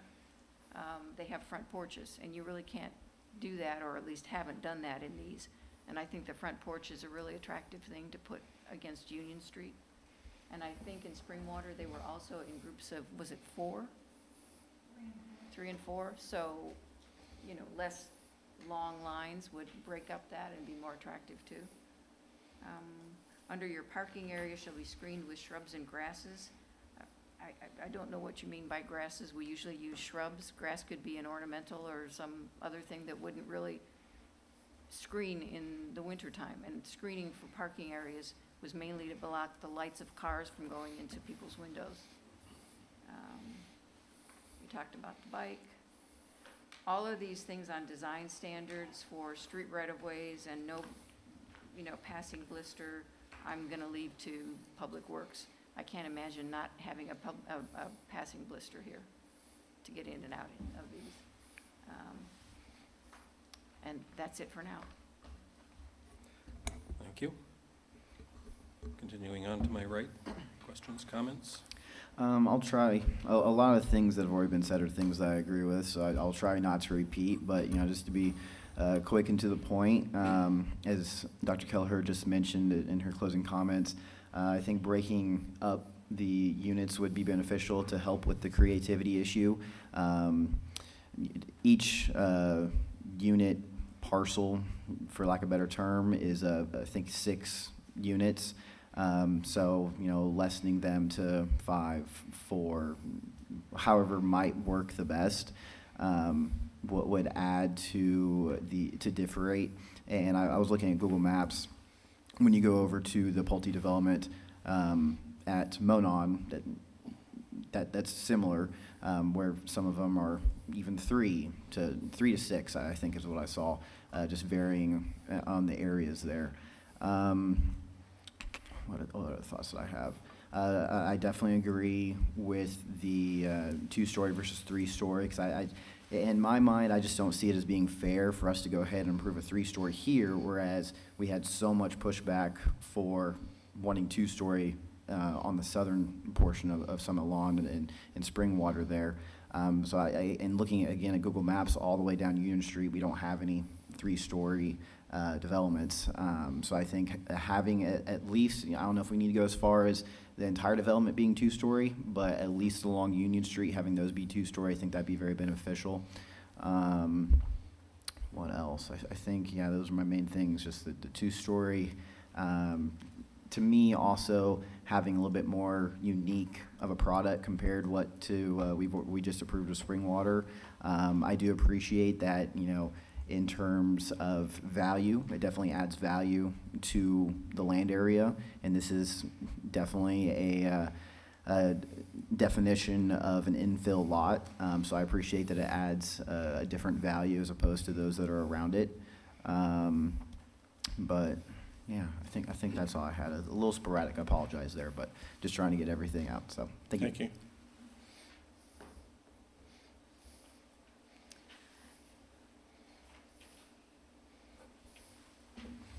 I was going to let you finish writing. I have a few things, John, and I'm going to send you this table that I'm getting ready to go through just so you don't have to write it all down right now. I can send it to staff to send it to you.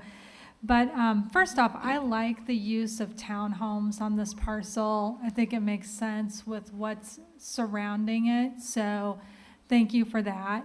I guess my main concern goes with and I've compared it to Springwater and the UDO.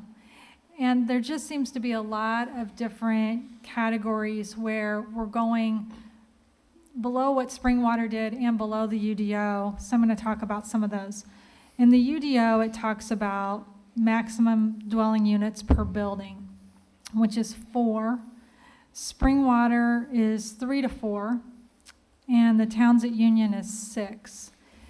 And I think that's important because we talked about this with the petitioner on Springwater, that when you start down Union from 161st Street and you're going to the downtown, this is going to start the corridor of the downtown and welcoming people to Westfield.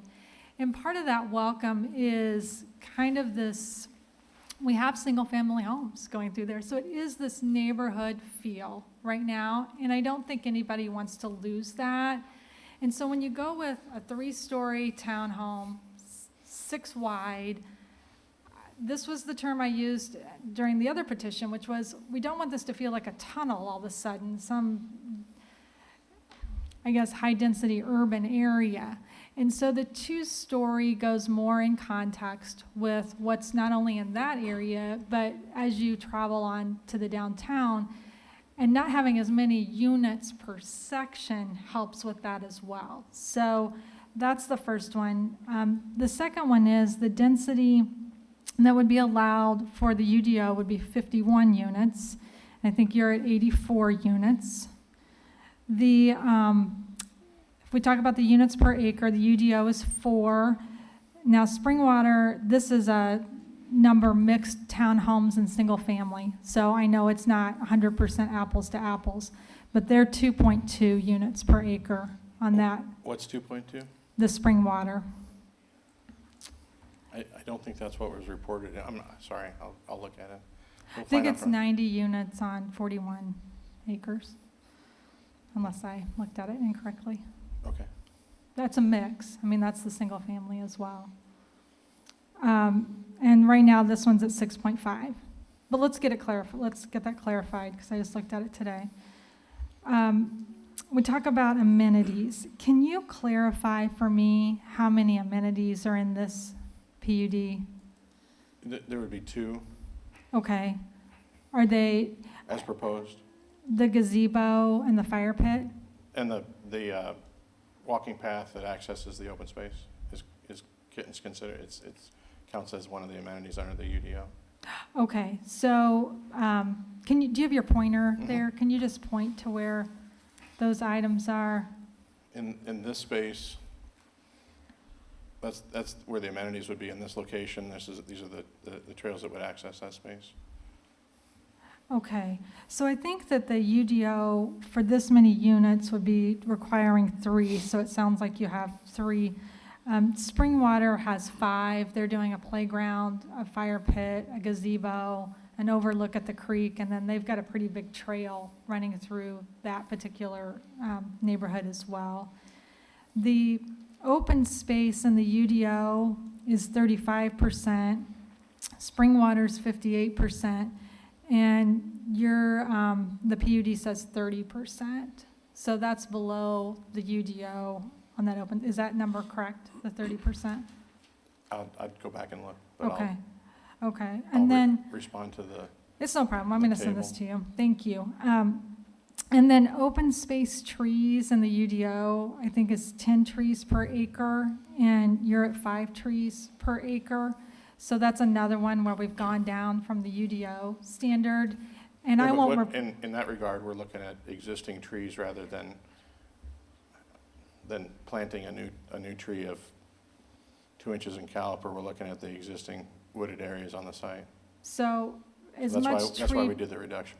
as much tree preservation as possible. I mean, I'm not going to repeat what everybody said. I think everybody's on the same page with that. So having a clearer understanding, though, of what you're saving in order to do that lower number would be incredibly helpful. And then the other thing I just want to mention, and this is kind of just a roof line question. As we have the concepts, and I know we've just done Springwater, so we're referring back to it, but it is your neighbor on the other side of the cemetery.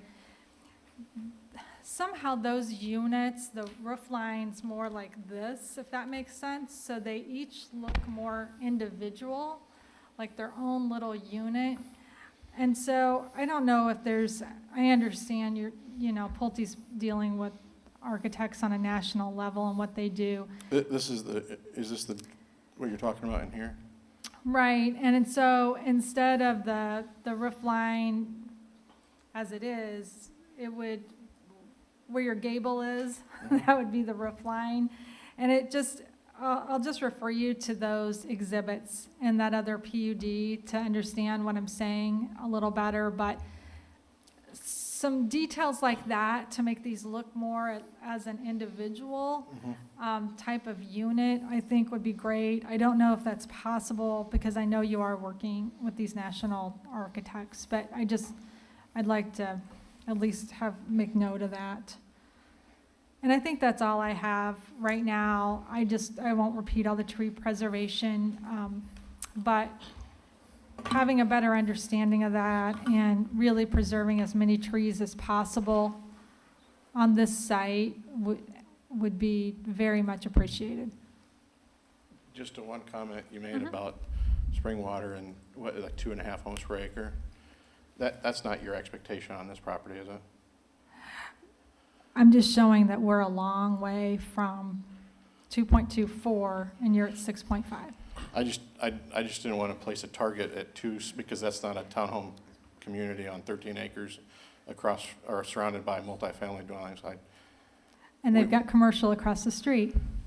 In which They've got commercial across the street. Yeah, having reviewed the minutes from past meetings on Springwater, I thought and I'll stand corrected, the expectation with regard to 2 stories versus 3 stories was predicated on concerns raised by the neighbors that it was across from their single-family residential neighborhood, not adjacent in this situation. But I'll be corrected.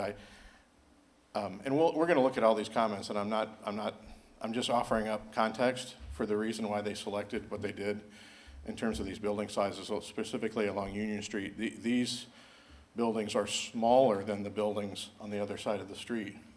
The distinguishing factor here is on the other side of the street, you have parking lot and fronts of homes. Here you have the front door of each individual dwelling and a landscape area that goes back from the pavement edge to the front door, where there's not a parking lot and a larger building. We have a smaller building and landscaping. That doesn't mean it's correct. It's just meaning I'm describing that so we get a kind of an idea of if the expectation is a 3-unit dwelling or a 4-unit dwelling, those would be even further much smaller than what's across the street, and we're trying to transition from what's around us in context with that surrounding. So I just lay that out there, and that's why I asked the question about the 2-point. If that's what Springwater was, then You can't get I there? understand what they were. It was just that they were in a situation where there was a lot of folks along Oak Road Yes. that were immediately adjacent to them. Yes, And they and here we were have 600 ordering feet of GSF1. cemetery that's between our line and the closest property of someone who lives along. We thought that was an appropriate transition that mitigated concerns about some of these things, but we'll work on it. That you brought up, you made me think of one other thing I wanted to touch on, which is the landscaping along the trail in front. Can you clarify what that is? Trees and shrubs that would be between the fronts of the units and the trail. So there's not a buffer between these buildings and Union Street. There's the front door of the dwellings, shrubs along the base, and trees in the front yard between the dwelling and the trail, on site, not in the right-of-way. And how many feet is that? 30 feet between the right-of-way and there's 30 feet between the trail and the front of the dwelling, and then probably another 15 feet between the trail and the pavement edge along Union Street. It's going to be distinctly different than the experience of motorists today when they drive down Union Street. Can you just take a look at Springwater and see how those compare? How what you're proposing and what they committed to compare? I would appreciate it.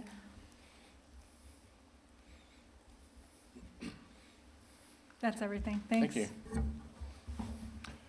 John, I had 3 points, and you've already heard them, so I'll just kind of touch briefly on a couple of them. One was trees, and I think that's been covered adequately. I didn't have anything to add on that. As far as the building height, I think that I'm probably concerned with 3-story, and I'm a little bit on the fence the way I say that, because I was looking at how Hamilton Square on the west side is about a half level, maybe higher than the street. I know, the topography is different. It's not apples to apples there. I was going to ask if you knew the distance from the street pavement to the front of those buildings relative to the proposed buildings, but if you're going to do a cross-section of that street, that would be most helpful. I was trying to put that whole visual together in my mind, whether they're higher and you're not and all that stuff. We'll put a cross-section together, and it's about 65 feet. There's the distance, a short, very narrow distance because of the Emily Wheeler, the trail. So there's about 6 feet of lawn, there's that trail, there's a 24-foot drive aisle, and then there's the 20-foot parking spaces, and then about another 10 to 15 feet before the front of those. Yeah, and do you know how that compares on the west side? On the west side, our proposal, it's 20 feet, including the trail and the right-of-way. No, I'm sorry, from Union over to Hamilton Square. As you're going down the street, I was trying to compare the two. We'll put a, so I'm gonna cross-section between this point and this point, and we'll run it, and it'll include heights and show you the height of dwellings and in addition to the elevation at grade. Yep, that's what I'm looking for. That would help. We'll bring it. If my concern remains about height, it would only be, for me at least, only for those that are along Union. I wasn't concerned with the 3-story farther back in. I know that was one of your questions as to whether it was the entire proposed area or just along Union. And for me, it's just along Union. And then thirdly was layout. You mentioned the product over on 161st Street, kind of as a comparison. There's only 2 that run end-to-end parallel to 161st. And even interior, I think there's only 3 in any given row. You don't have 4 lined up like you have here. I think it would help even if, and I don't know how, with it's crammed in, but even if you could offset so that the fronts weren't all lined up, that's that tunnel effect that I had a little concern about as well. So offset the buildings in building addition to the fronts. dwellings, because along the dwellings, there's offsets. Right, but right. Considered also Yeah, doing I'm talking about the buildings. stair step in the buildings, okay. Because I think when you start putting, even with the stair step you've got to the dwellings within a building, when you start lining up that many buildings, I think about going interior to the one at 161st, and if we were to add on a 4th one, you still really start getting that linear perspective there of the tunnel a little bit. So that's all I had to add as an adjustment to what you've already heard on those points. Thanks. Thank you.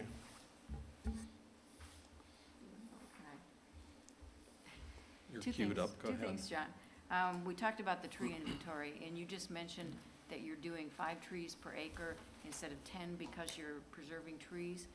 But it's important in the tree inventory to know if those are viable, healthy trees that aren't just weeds. Because when we do tree preservation, and you know this, we don't just say you can preserve anything. You got to preserve things that are meaningful, so that's why it's important to do that. Another thing, I don't know why you don't want to do landscaping around the pond. It would seem like that would be, a positive thing. So, usually developers are more interested in getting the number of units on a parcel, and they're willing to give by putting more trees. That's an easier give, so. We'll take a look at both. Both of your comments, the tree inventory as well as landscaping that could be done around the pond. You're done, okay. I promise. Won't repeat much. The comments that Andre just made actually are kind of similar to things that I was queuing up to indicate. Along Union, I can understand the concern.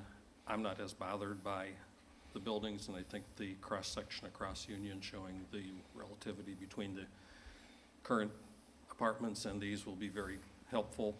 Definitely not concerned on the interior. I think within a 12-minute walk of the downtown area with all of the things that are happening there, all the growth in our business community, the attraction that the Grand Junction Plaza is bringing, I think more people closer to it within walking distance are very beneficial. So I'm not concerned by the number of units as much. We talked about trees and the fact that the southeast area along the backside of the property, if you can document that that's really your buffer, better protecting and describing what you really intend to do there is very important.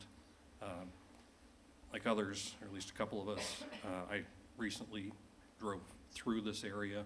I hadn't been back to the further reaches of Ashley Place in quite a while. I had been there before, but it was surprising just how significant the terrain change was. I also drove through the cemetery to get a look from the south into the area, and there's a lot of dirt to move, and it's clear why the detention needs to be where it is. And I stopped and got out and looked around, and that actually may be an enhancement for some of the people that live in the apartments if they like water as opposed to. I'm not sure what'll be there, but like Jenny just said, I think making that area more attractive visually seems to have no-brainer written all over it. You don't really have a path walking around it, but the way this is laid out, the contouring to it, certainly it appears that it's an area ripe for taking a blanket and a picnic basket out and enjoying that as a feature of the community. So I think you need to kind of look at all of those kinds of things. And I'll stop there because I don't think I have anything much different. I appreciate all the comments and largely agree with many of them. I have a slightly different sensitivity level on some that I've just highlighted.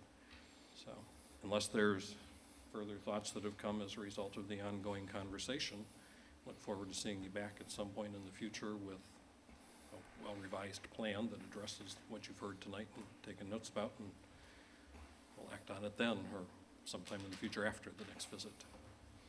Okay. Appreciate your comments. Thank you. Certainly. Thank you. That was our last public hearing. All other items on our agenda are continued to future meetings, which would then take us down to reports and comments. Plan Commission members first. Are there any general comments from Plan Commission members to bring forward? If not, downtown update from Kristen Berkman. Thank you, Bob. We are currently, well, last week we did our kickoff meeting with Ron Dole, and they will be bringing preliminary concepts next week for us to review, and then finalizing those the next week. And then additionally, MKSK will bring in their final designs on that week of March 21st. We are currently looking at a date after spring break for the council and the APC to come in and give input and review the concepts. This will be a meeting that is public noticed, so the community will be able to attend but not participate or comment. And so at that point, I will let you all know as soon as that date is finalized.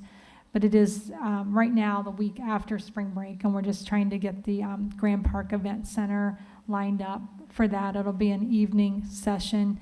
And then we are also, the chamber has been very kind. They are going to host a community input session also, I believe, that week. And so that's also being planned and will be communicated so that the community can come and give input as well. So that's where we are. Is there a deadline? Because you're mentioning after spring break. So is there a deadline that we need to finalize plans for 32, et cetera? That's a great question. I think that Jonathan Nail, who's heading up the whole project, has some deadlines on April 30th. He's going to give us just a little more time, getting the input in order to get those concepts back. So this one's going to trail behind some of the other, they're going to work on some other things before they get this.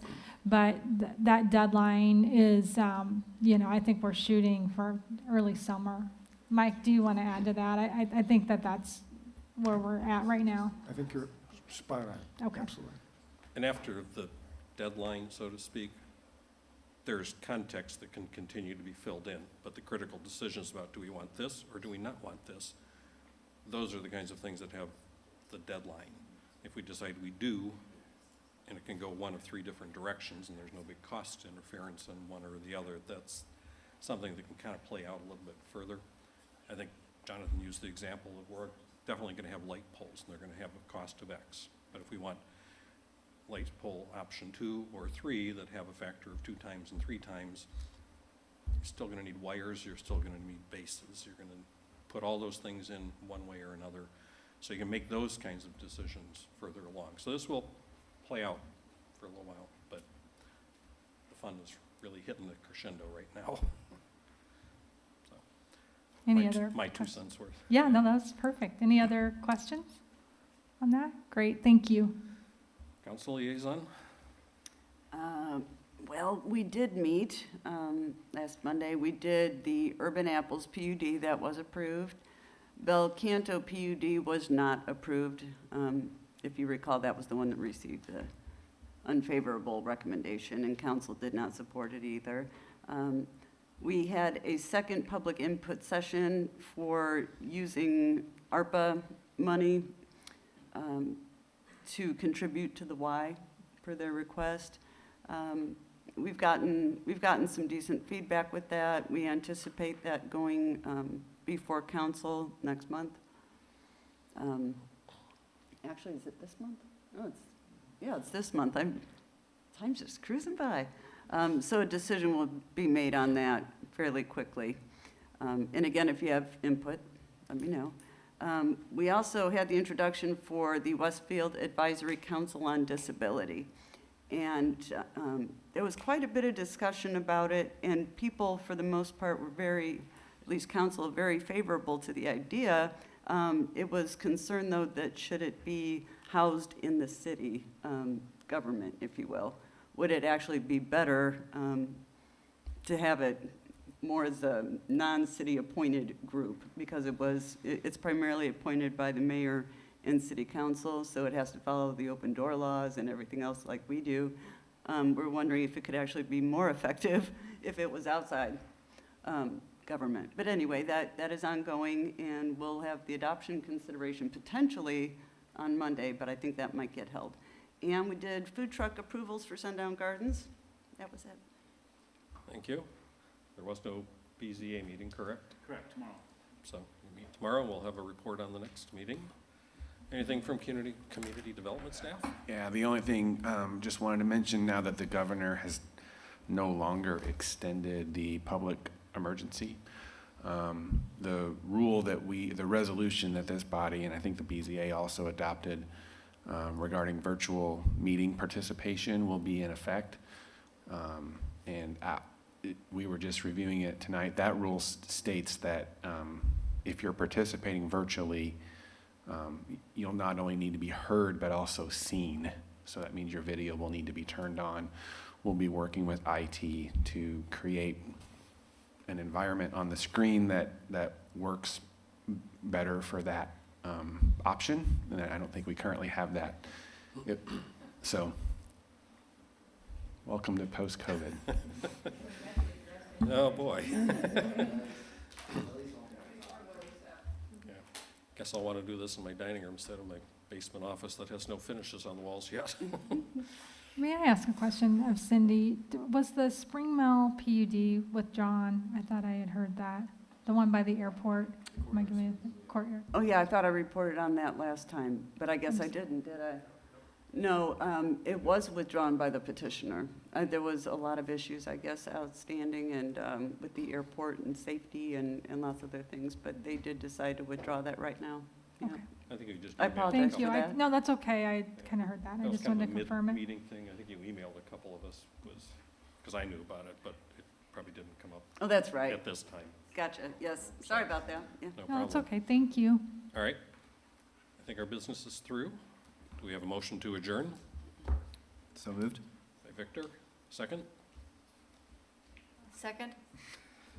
Second by Dr. Kelleher. Staff, call the roll, please. Mr. McCarty? Yes. Mr. Schmitz? Yes. Ms. Boljaric? Yes. Ms. Berkman? Yes. Mr. Deck? Yes. Mr. Horkay? Yes. Mr. Johns? Yes. Dr. Kelleher? Yes. Mr. Maui? Yes. You're adjourned.